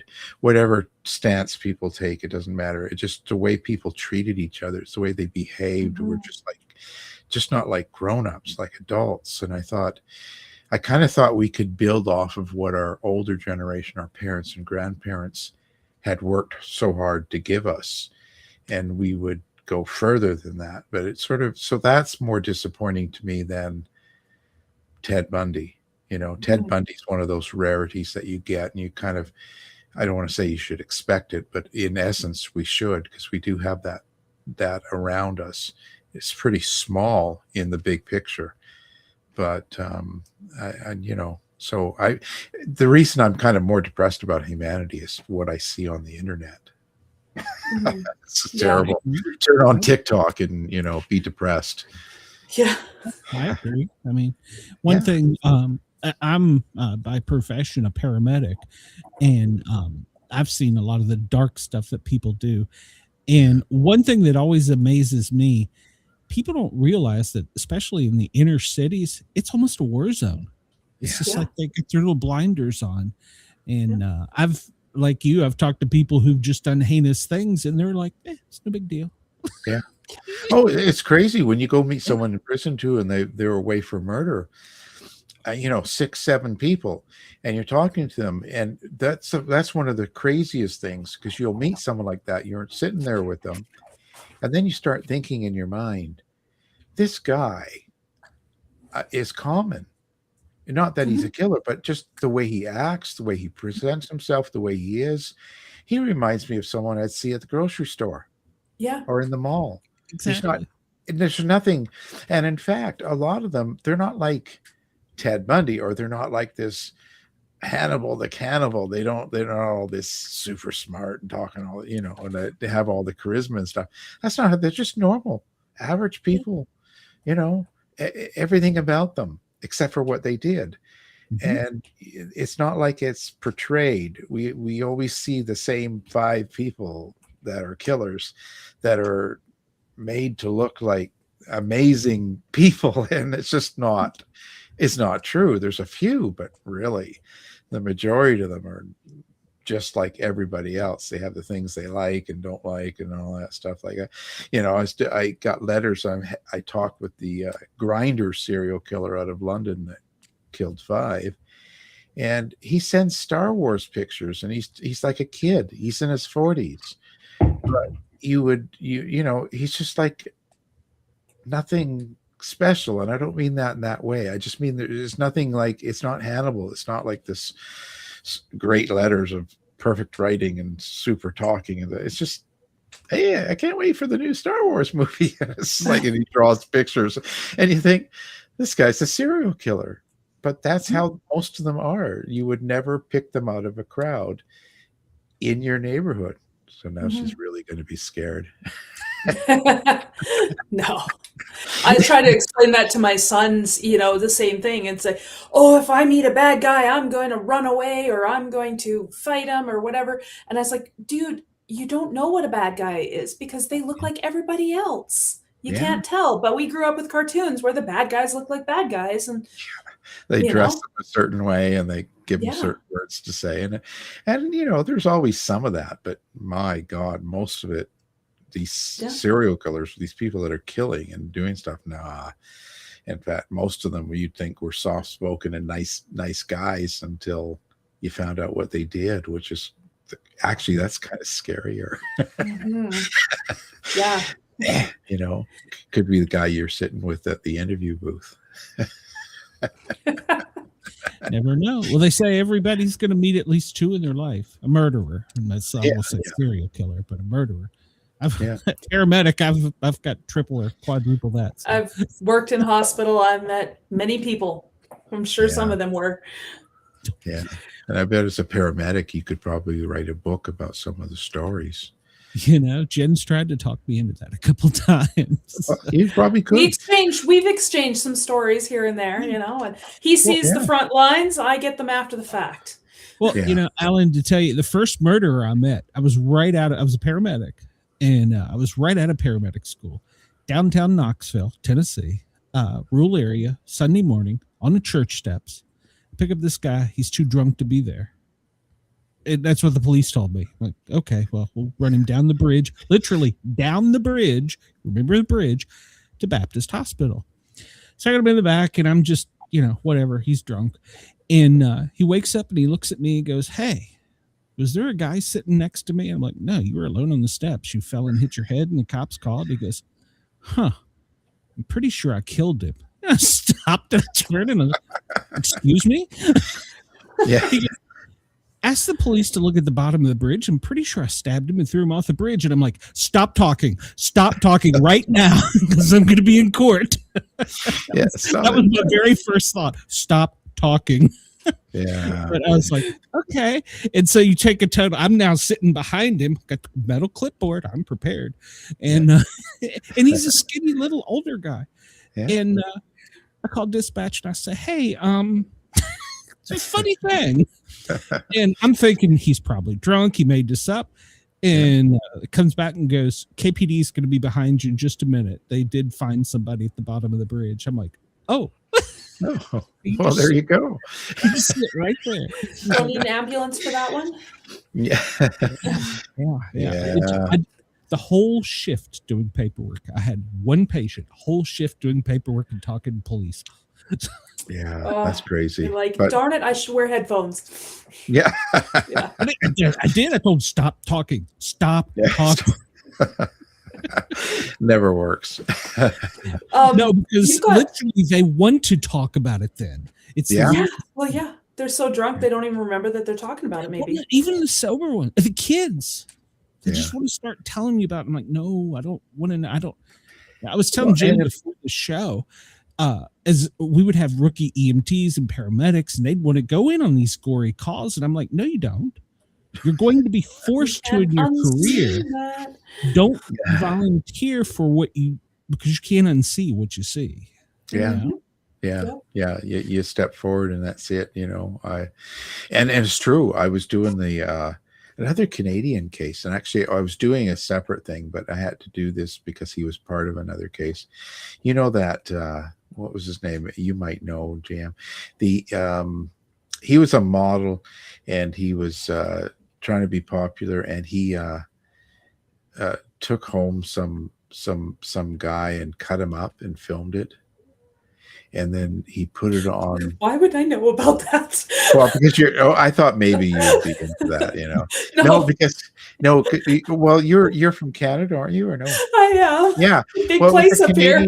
No, but the Canadian case, how many of those cases like that? You know what? I've probably heard about it, but I try really hard not to watch the news because it's just depressing. Well, I'm sorry. The only reason I bring that is because this guy filmed it all, then he put it on YouTube, got over 300,000 views before the RCMP found out this is a real video. He had the guy tied down on a bed, looked like a hospital bed, and was cutting his arms and cutting, you know what I mean? It was just like really crazy stuff. And he's filming it. Ban you for like costume or first- outfit malfunctions, and they're gonna let that on there. Although well, my husband did find some like naked yoga on YouTube. Yeah. He's like, I can't believe this is on there. So Yeah. you never know, right? Well, AI only finds so much, and I guess, but he got away with that, and that was just crazy. But that's the sort of stuff that's out there. But he was just like a little skinny guy, and it was just Skinny ones you got to watch out for. Those are the ones, because you think, oh, they can't do anything. Oh my God, they're the ones doing it. They're like just one step below mama bears. Yeah. Well, Hannibal the Cannibal, look at him. He's only 140 pounds, 5'4". That's just a little scrawny guy. But they've turned him into something amazing on the movies, Yeah. He was really creepy on the movies. Yeah, well, they turned him into a genius, Anthony Hopkins, and they made him really smart and charisma. And this guy's just a little skinny guy, a little kid that got put in jail at 17, young, and nothing impressive in that way. You would just be like totally shocked at the real Hannibal. He's just a little teeny weeny kid, and it's like, wow, that's a different story. But you just like I said, it's not what it is on TV. That's all. Yeah. I was going to ask you got a book that came out, or a book that's coming out on cults? I do. The book on cults is, I've interviewed different people that have survived cults, major cults, like the family or Jonestown. There was a girl that was in Jonestown, and Luca Magnotta. Someone caught it in your YouTube. That's the right guy. That's the guy. But I was like deep into like college. I was pretty busy. Well, why I was mentioning that because I was doing on the case, and I got a lot of the police video, and I'm sitting there, and it's sitting on the computer thing, right? And I had someone in my family member come up and say, "What's this?" And I said, "No, you don't want to watch that. That's like really gross." And he watched it, and he's still not he still hasn't recovered. He's still from not it. right. 10 years later, 10 years later, it's like, because it's really kind of shocking to see. It's something you would just not expect, and it's real. And I think that's the, anyway. But back to the cult. So then, like, I would talk to someone that survived a cult, and when they were there, and what it was like to survive, live there, and how they're doing after the cult. So it's kind of like, it was Jonestown, Waco, Heaven's Gate, Nexium, a lot of the major cults. And that's what that is. It's just kind of a direct interview book. So you kind of see what people go through, and at the end of the cult, what goes on, that sort of thing. Yeah. How does religion play into the cult? Sorry. Good question. Well, there's very little difference, and I know I'll get some evil letters for that, but there's very little difference between religion and a cult, because it all presents itself as we deal with this idea that, okay, we're alive, we're going to die. What happens to us when we die? And that's very deep with a lot of people and so some people grow up with a religion or learn a religion later, and they follow that, and that gives them the comfort to get through life. It gives them the answer, so to speak, without picking on any religion. But when there's people that have never found a particular mainstream religion, what they do is they end up falling into one of these. And it's usually more because they meet the leader directly, like David Koresh, or they meet whoever, Jim Jones, and meet someone, and they're obsessed, and they're taken in by that person for whatever reason. There's a lot of different variables.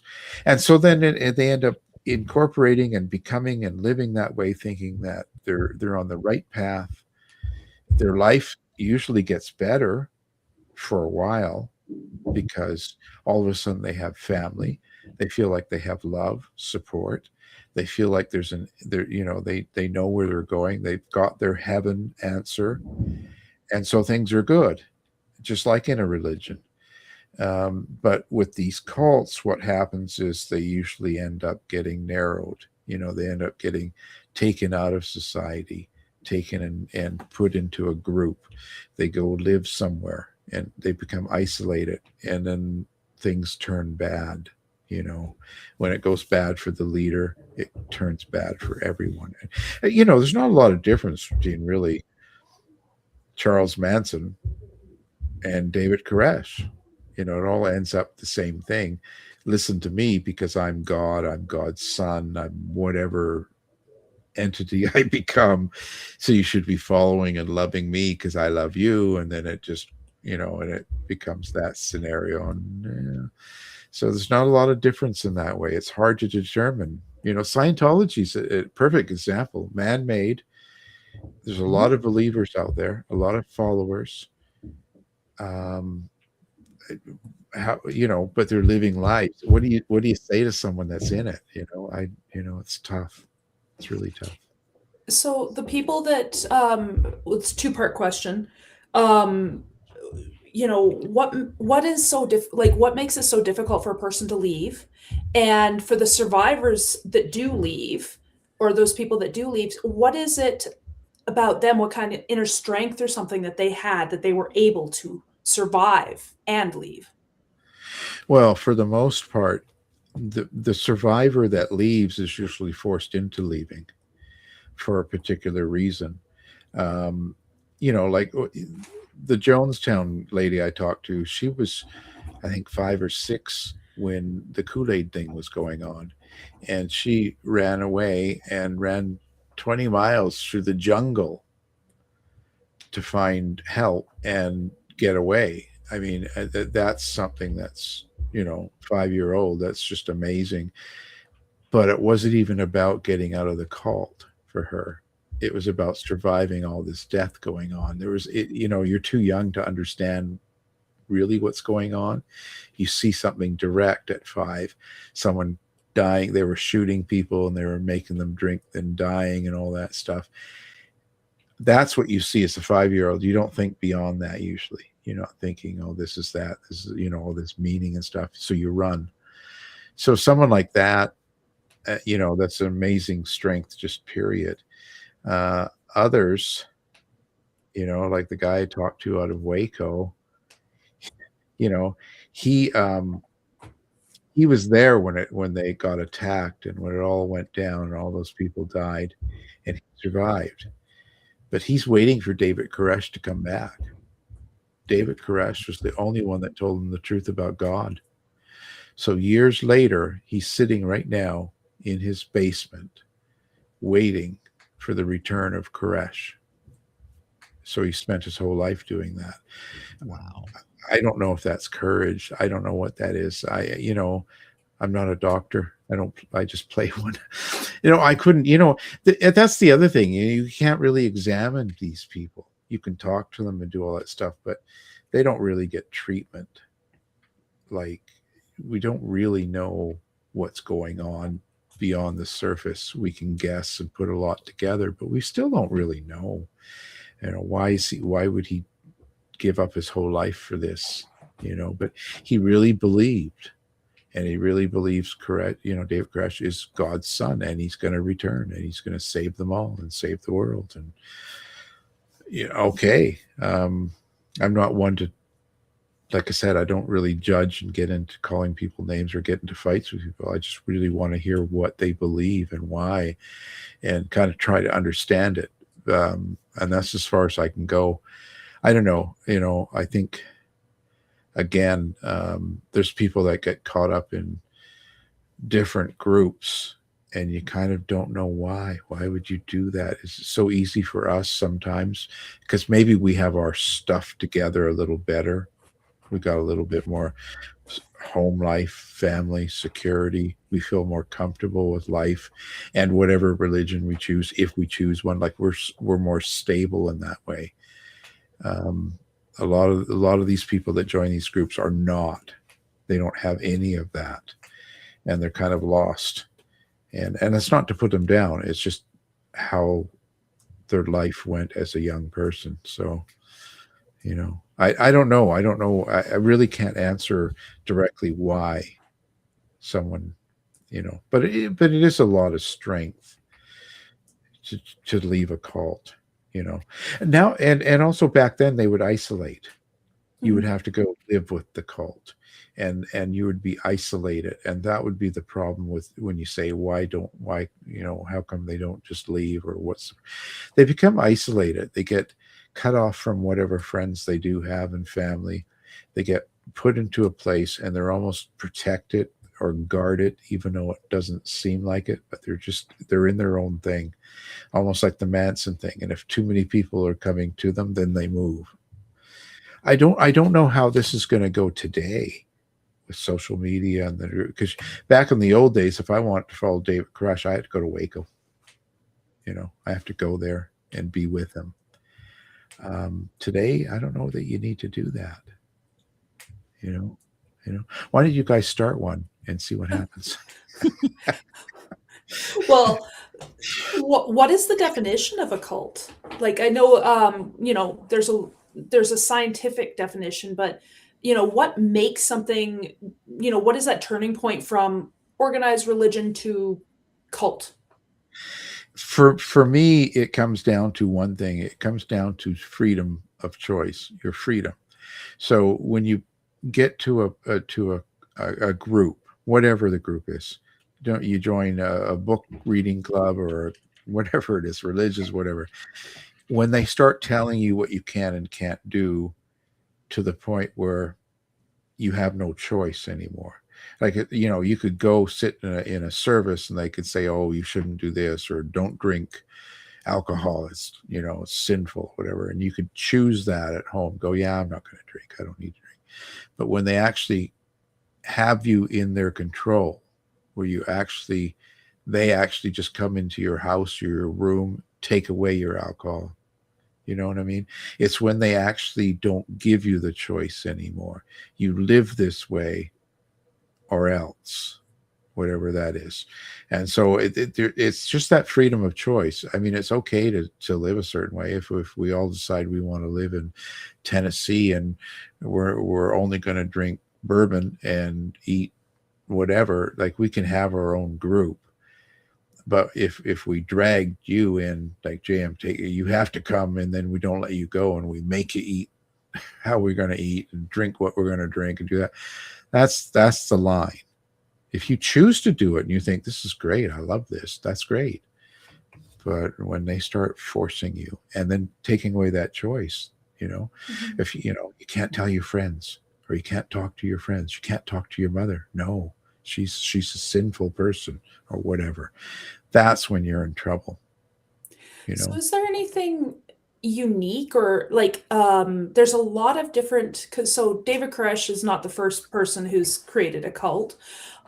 Is there a unique trait that creates a cult leader? Is there some personality type that they possess?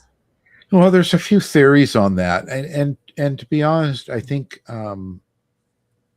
it's a way of, most of the ones that are successful, geez, it sounds like a business. Most of the ones that are successful are the ones that can, you know, people will say, charisma, you know. I say it's a little bit more about attention, you know, like they see you, they know that you have fears or anxiety or things. They spend the time with you and they give you what they know you need to join them. So there's Eh, like a underlying social intelligence there. oh, totally. You know, like, even Manson, he knew exactly, he could read people. Probably the strongest thing about him was being able to meet someone and know what their issues were. And this was not just kids. He did that. Look at it. He did that with the Beach Boys. He did that with a lot of people that were not what you'd call, mild mannered kid that looking for love. He was able to caress people. He could read you and he could feel what he needed to do, and he did it, and he did it really well. He would just come in close, and all of a sudden you're best friends with this guy. and he just knew how to do that. And I think that's the, I don't want to say secret, but that's the thing that gets people in. They feel totally loved. They feel totally comfortable with that person, and they'll do, and they just want to be with them, around them, and it fulfills what they feel they're missing, you know. Do you think loneliness plays a big part in how easily someone is drawn into a cult? I think that's part of it. I used to think it was the direct cause, right? And then I started realizing, no, it's not always that. Some people that join these groups have great families, have great friends, and had not a bad life when it happened. There's something a little bit more to it. There's something about the emotional charge of, I'm bringing it back to life and death. I'm bringing it back to that sort of scenario. What happens? What do we lose? What do we gain when we die? And that's a very big part of it. There's this big hole, and some people it's much bigger than others, and some people are obsessed about it. Every day they're thinking about it, and then along comes someone to take that anxiety away, I guess, or that big question, that discomfort you live with all day long. So that like fear of the unknown, and you need answers kind of thing. Exactly. It's just that, they feel, all of a sudden they feel a relief. It's like the, wow, now, and then they feel like they're okay.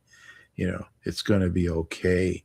And that's a big thing that people get out of religion. No matter what group you go to, there's that comfort of knowing that it's all the big picture. It's okay. This is, find something good out of the bad.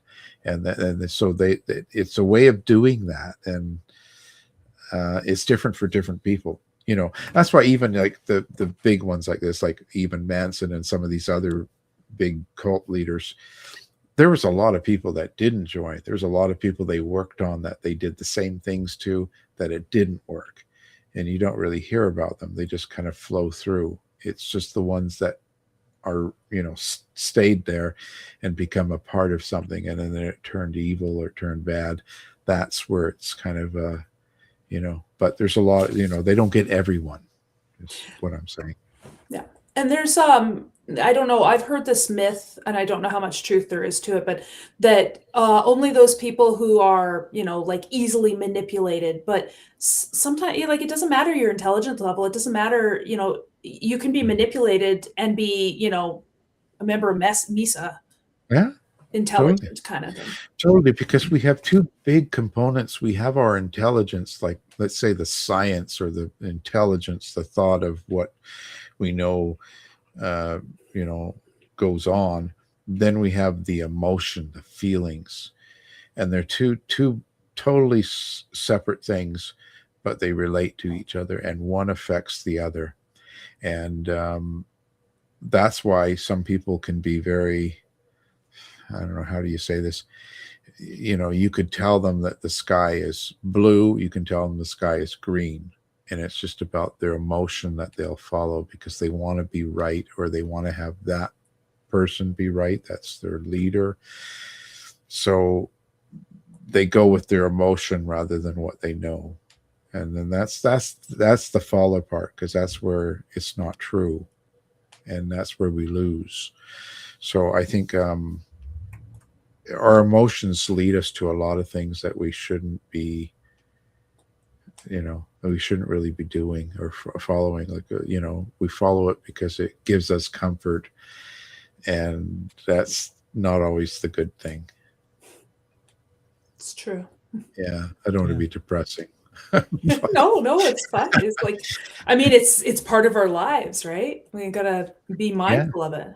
Yeah. Well, I mean, like I said, you could see it by the way people act and react to things. Like, like when, let's say, COVID hit, and people reacted in all different emotions, but that's it. It was emotions, not sit fear down. was a big one. Yeah, fear and scare, and then they hear this and hear that, and it's like, there was no, okay, let's calm. Let's think here for a minute. Let's be calm. Let's not go by how I feel. Well, and the people who are thinking about this, but they're watching everybody else overreact, and then they're like, well, if I stop here and think, then I'm going to miss out on the toilet paper rolls that are no longer right. there.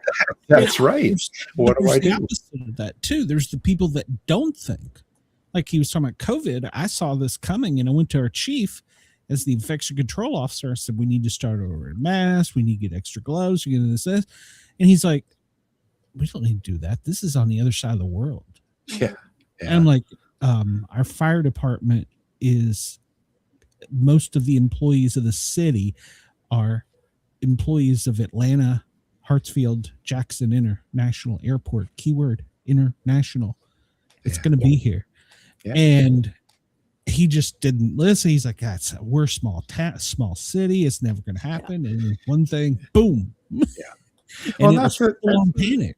And that's the sad thing. It's just like, you know, you let your emotions, and that in a different type, that's almost like not denial, but you almost think, oh yeah, that's, you know, it's not going to, you know, we put ourselves in that place. Yeah, it won't happen. You know, there's not going to be a whatever, you know, it's, we don't want to believe it, and that's fine. I mean, it's okay. But I think that's okay with your kids, you know, like you let the young think, yeah, everything's fine. And you kind of give them a little bit of space. But you yourself, that's the part of being an adult, you know, you kind of sit there and go, well, this is what's happening. This is who's dying. This is who's sick. This is how it's spread, what we know. And you just sort of have to go with it. And, you know, we saw it even in the 80s with AIDS, and now we saw it with COVID and stuff. All these reactions are so emotional, and I understand the emotion. We all feel it, you know, we all feel that. But as adults, I think we just got to slow down and kind of go, hey, you know, it's, you know, I'm all for a little bit more reason, because that's how we survive. You know, we don't want to just run around and start hitting and shooting people. You know, we survive from just being calm and going, okay, what can we do? You know, I was disappointed. Yeah, that's all with these things that come along.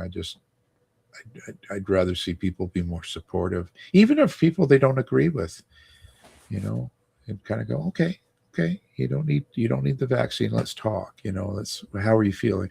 Just be more supportive rather than call each other names. That's the only thing that really disturbed me. And so when you see that with common people working and stuff, I think it's easier to understand cults as well, in a sense of people are lost. They don't know where to go. They're, you know, feeling a lot of emotions that lead people to do silly things at times. And, you know, they get caught up and it's too late, you know, once you're isolated and away from people and friends and you don't have someone you can talk to, you know, it's where it starts. Right. Yeah. Alan, we're going to ask a paranormal question.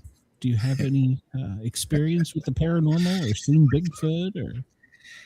No, I haven't seen Bigfoot, at least that I'm aware of. I've seen some big hairy guys with big feet, but I think they're human, so I don't want to say that.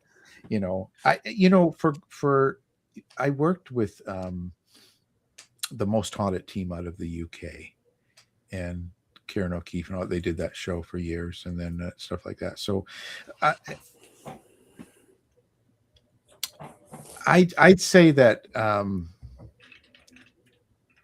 I've had a few things, but I'm not positive on them. Do you know what I mean? Mm-hmm. Like when things happen, you're kind of like, wow, that's kind of weird. And things. And I think there's just a lot of things we don't understand about the paranormal. And I think, you know, it's just out there. I don't necessarily believe in Bigfoot. I'm not a big Bigfoot follower. As for ghosts and stuff, I think there's a lot of possibility there as to dead people and what happens and stuff, and spirits and stuff like that. I think there's things around us, and we haven't come to the place where we know what we're getting, you know. So that's the best way I can leave it. I don't want to say anything else. No, we're all surrounded by energy. I mean, Yeah. Everything around us is energy. And Totally. we're learning I heard him say there's another dimension, and the computers are now in quantum mechanics outside of this dimension. They're so fast. And I'm like, how do you process this? Yeah. So I think it's going so fast so far. I think it's beyond what we can really understand. Personally, I think we get a little bit, and I think it's for the next generation who gets it. He keeps passing it forward, and we'll get somewhere. But for us, I always say to people, have a good time. That's the journey, not the destination. Well, yeah, because a lot of times you're on the ghost things too, and I love it when people are really scared. Like I think, and I remember being a kid and going through that with some of the ghosts and stuff, and I would be the kid that turned around and goes, what's the worst they're going to do? Kill us, and then we're a ghost, and then I'll slap them, right? That was my attitude as a kid, right? I just thought, well, what's the big deal? It's crazy, but I love that because I still do that even with my paranormal people that are into the different shows and groups. I think my son asked me. Oh, no, go ahead. I was going to say, my son asked me, he's like, Mom, when you die, can you come back and haunt me? Yeah, it's like, right. Sure. Yeah. But what about aliens? Because you hear this now, it's almost every day on the news. Oh, they're going to come out and tell us about the aliens. If that turns me off more than if it just happens, so much of what you hear and there's always reasons for things like that now. I don't really buy into a lot of what you get on the news from people and stuff, especially U.S. news. Sorry, I don't. No, but it's so politically driven right now. It's so everything gets based on that now. You don't just get a story about grandma running over the kids or something. It's like there's always big stuff, and it's like, and then it's weirdest stuff because you'd hear it and you go, oh my God. And then the next day it's totally something different. Yes. And what they said yesterday or last week doesn't seem to matter anymore. So it's all about this, I think that it's true. I think we live in such a massive, big universe with all these planets. Yeah. There's other beings. Awful waste of space if there wasn't. Yeah. Yeah. But there's got to be. Whether they're bothering with us, I don't know. I think it's like us bothering with ants. Some of them. I mean, it's just they're here. We don't even acknowledge them unless they bite you. Yeah. Yeah. Right. And because they probably look at us because if they're that far ahead that they could just be here and be hidden and be all these things that you hear. I think it's kind of out of our control. They're just they don't think of us as equal or as whatever something they're concerned with. They look at us like ants. It's just something like, oh, get rid of that group over there. That's bugging me.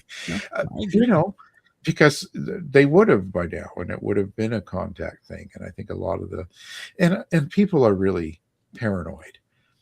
Yes. And I think a lot of sightings of UFOs too are maybe Russia or other countries that do things, experimental things just as we do. I think there's a lot of that. Then there's also a lot of unknown stuff. So, you got to keep an open mind. I'm very open to it. I just think that I don't think they're going to come out with any breaking news. Yeah, I don't think it's going to be here. No, I think that and I think it would have sort of already kind of happened. I think if for the most part there might be secrets and certain things going on. But I don't think it's anything too major. But I'm open to it. If they come out tomorrow and say, hey, we've got Alien Joe here and he's going to take over, and okay. There'll be a lot of people going, I knew it. I knew it. Yeah. I just hope that he does things better than That's kind of my hopes too, down here in the States. So. Yeah. I just hope that things get, like I said, because again, I I sound like a broken record when I talk to people, but I always say, got to turn it around and be positive. People got to be positive. You be you're more, that guy sitting on the front porch with a beer and yelling at the kids, "Get off my lawn!" So yeah, that's no. I just look at things like you got to be more. Look at what we have that's good, and move forward with it, so that the kids next time have a better future. They can take that, just like our parents. We all want something better for the kids, so let's do something now that makes it better. And the people that hate each other right now, and there's like, oh, I hate this, I hate that, you just kind of go, okay, you guys do, okay, you don't like that, okay, but how do we make it so your kids don't feel this way? Yep. And every time you see the wars, like with, the wars going on with Israel and stuff like that, and I always think, geez, what an opportunity to sit there and kind of go, okay, yeah, we hate you, you hate us. The 75-year-old Palestinian, Iranian, or Israeli could sit there and say that. Like Netanyahu could, okay, listen, we hate each other. That's not going to change. But what can we do for the 10-year-old? They don't. But as long as we keep doing this, they will. That's so right. How can we change that? What can we do? And I just want someone to do that as a leader. That's all. They don't have to have good looks and charm and all grab that. One over here and one over here and put them both on each side and go, all right. Yeah. You can't play in the sandbox anymore. Literally. Yeah. Yes. Yeah, literally. And just kind of go, because you want it better for the kids. You want this to stop. This is just going to keep happening and happening and happening as long as you keep shooting each other. It's got to be to a point where we're going to go, no, we don't need to do that. Yeah, we don't like each other. Fair enough. We don't have the same religion. Fair. But how do we make it? But we live on this planet. How can we get along? Yeah, and the next generation survive? And it might be too late for some of those people because they're older and they've lived their whole life this way. But they must see that it's just going to keep happening for the five-year-old kids right now who don't know anything, really. They don't know any better. They don't understand it. How do we make this so they don't? At least some of them, like, make it better. I sound corny, but as I get older, I'm really kind of following into that. I kind of go, no, let's just do something good with what we have rather than something bad. That's, and I write these terrible, dark stories. but I think what you're saying is it comes to with age, because, there was a point in time when I'd be like, come on, let God sort them out. And now I'm like, can you two just knock it off? Yeah. My son said it best, that the only thing that you get out of war is death.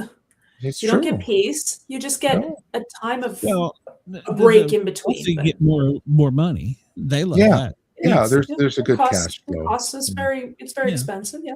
But at the end of the day, the thing is, you look at all these young people that are being bombed and killed, and your whole families, your house is blown up, your parents, you lose half your family, your 5-year-old. 20 years from now, you're going to be angry. You're going to, and some of those are going to do something bad. And they'll do the same thing over and over again because it's got to stop. And the only people that can make it stop are the adults, not the 5-year-old. So that we've got to take action in that way. And I think that's what we're missing. And again, that's, if America's going to be the big stick, we need to do it to both sides, not just one. Yeah. Oh, totally. It's all about, like I said, you learn to live with what you don't have to move in with someone because they're, you don't like whatever, you're not forced to live that way. You can live your way. You have that freedom. Yeah. Just to be polite and let people be people. And we don't need to get into all that stuff. I don't know. Just, look at what we've got, and go out and have a good time. Some people like McDonald's, some people don't. You know what I mean? It's like, That's No, how McDonald's. they also divide us. There's Wendy's, there's McDonald's, there's Android, there's Apple. It's always there's left, there's right. Okay, stop. I'm getting hungry now. It's a conspiracy. It In-N-Out Burger is all behind it all. Yeah. Whataburger. So Yeah. It's a Yep. conspiracy, man. They did it on purpose. and what about that Burger King? We got to take him out. Yeah, that's it. That's it, man. You see what he That was was wearing creepy last week? anyhow. Yeah, you see how he dresses? My God, there's something strange about that guy. That's right. Not in the Alan, slightest. I appreciate you for putting up with me, and especially for me being so stupid. I want to make sure you tell everybody where they can find your stuff. If they want to get in touch with you, how they can do it. Well, I'll give him your phone number. It's actually in the show notes. Yeah, it's the best way. I just alanrwarren.com, because that connects you with the books, the shows, social media. Everything's on there.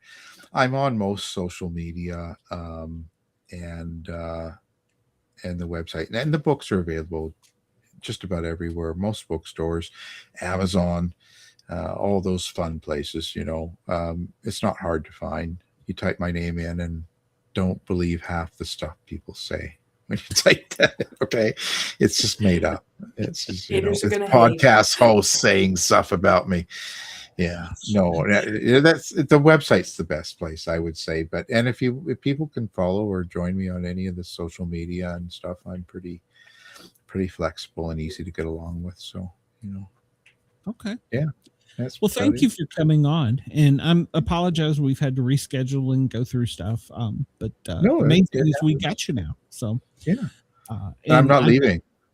Well, hey, that's all right. He The won't let radio me leave. station He may won't be let me up- leave either. So Yeah, I'm not leaving. I'm The staying radio there. station may cut us off, but Yeah, it's okay. well, that happens. But I do want you to come back, and I mean that, because we went by really quick, and plus with as many things as irons as you got in the fire, I'm sure you'll have something else coming up soon. So, Oh yeah. I'm doing a series of fiction stuff too, so which I think exciting. will be good, personally. But I think it'd be better than anything. The Manson book is the best book I've ever written, I think. To be honest, it's the first time I've had a book that I felt really good about, and I didn't care how well it did. You know what I mean? Like, it was one of those where you go, "Wow, this It's a is baby. great." Yeah, I just love it, and it doesn't matter. It can sell 1,000, it can sell one, and it's doing actually okay, and it's already won an award. Woo!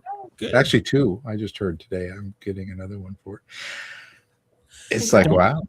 Don't let your head swell up and you forget us little guys. So, Oh no, I'm exactly how I was. I'm just a silly little guy that I'm so fortunate to get anything. I can't believe that I can actually write something and people buy it.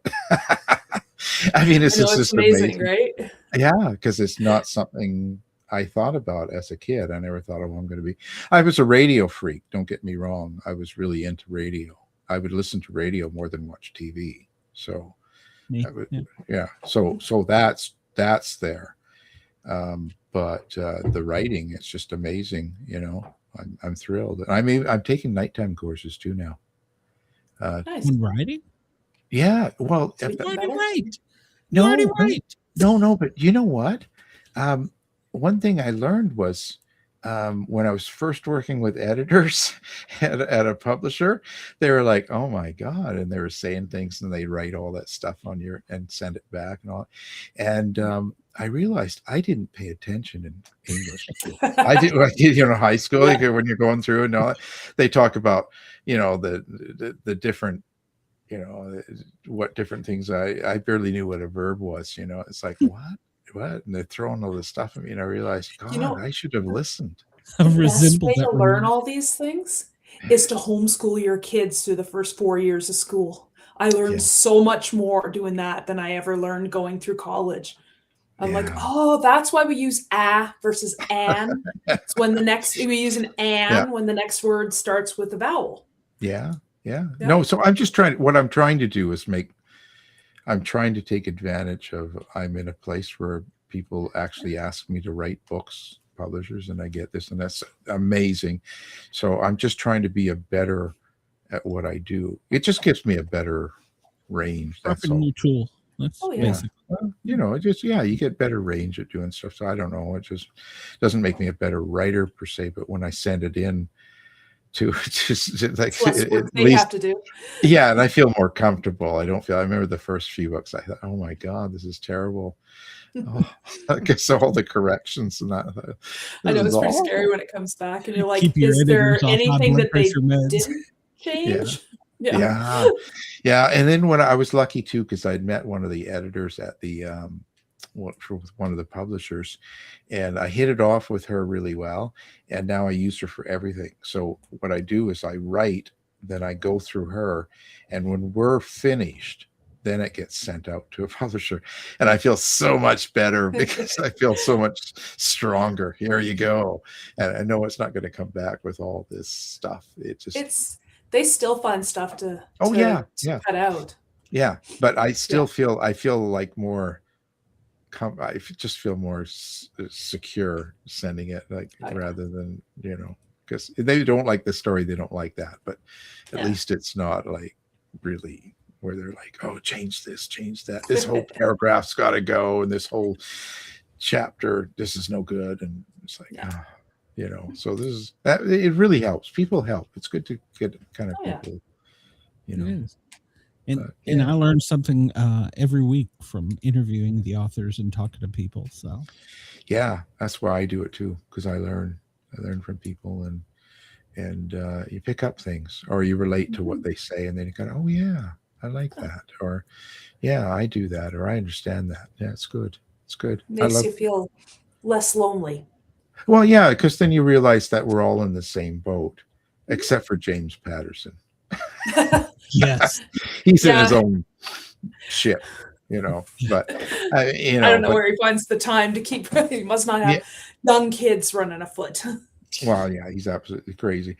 But but a lot of you meet these people and you talk to them and you start to realize that they have the same issues or issues like what you have, and you realize we're just all working at it, and it's not any different. So it makes you feel better too, I think. Oh yeah.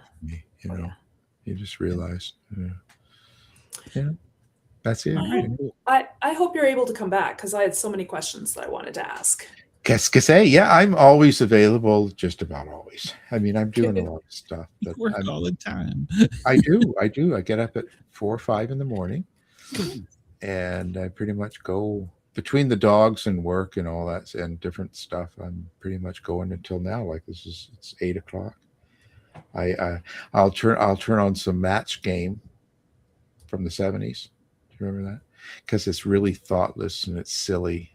And it takes you out of the world today, right? It just takes me sit with my dogs. I call it mind dumping. Yeah, but it's kind of cool because it's funny. It makes you laugh a few times.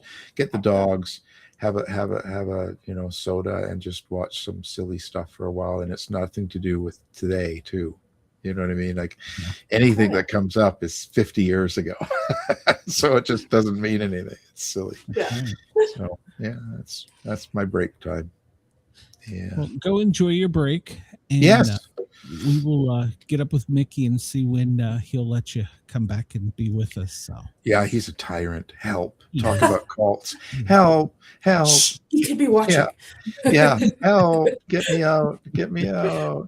No, it's all good. It's all good. Yeah, I'm around all the time, so you can just in most days I can do things unless I'm doing something else. Okay. Yeah. Well, if you ever need a guest, let me know. I can talk a lot. So yeah, you talk about what you do. Yeah. I even get a Bigfoot story. So there you go. Oh, you see, that's good. I like that. Yeah. We talk about Bigfoot.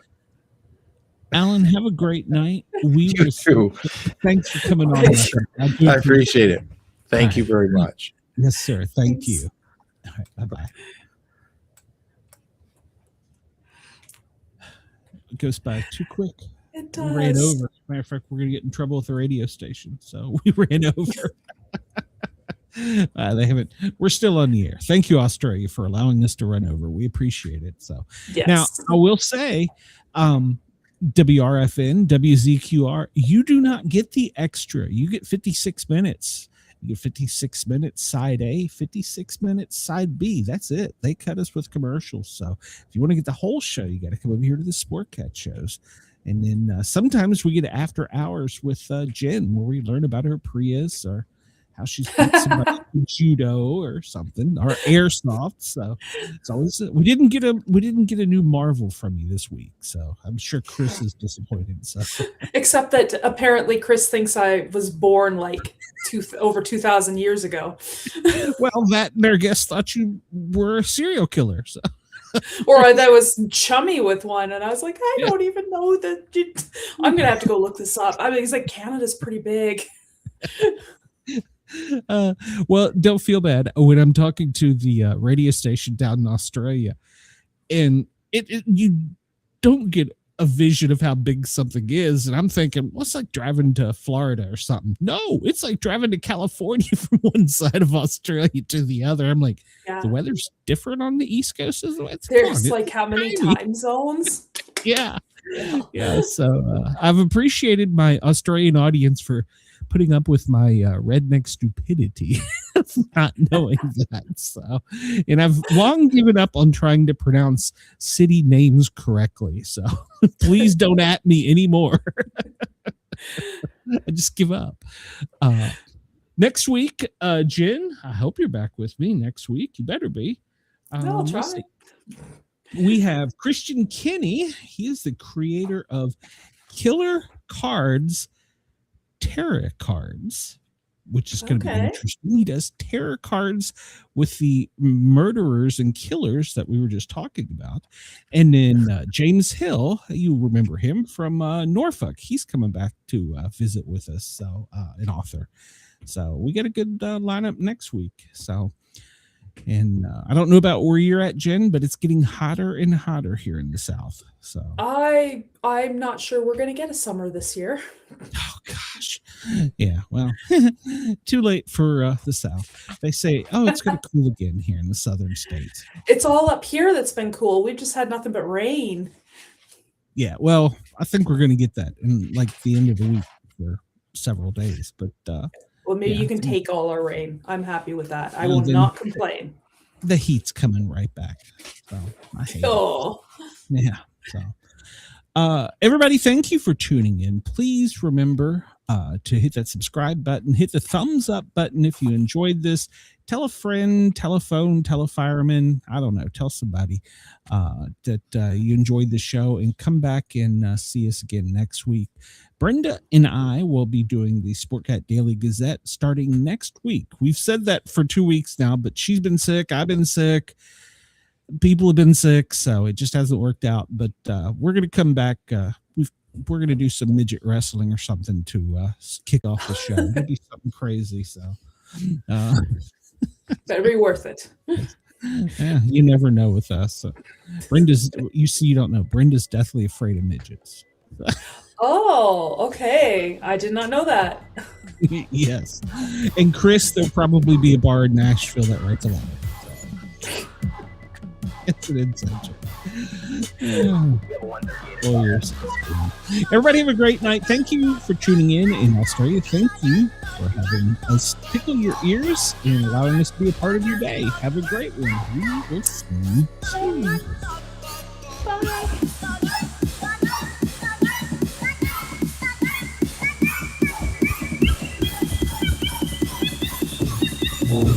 Bye.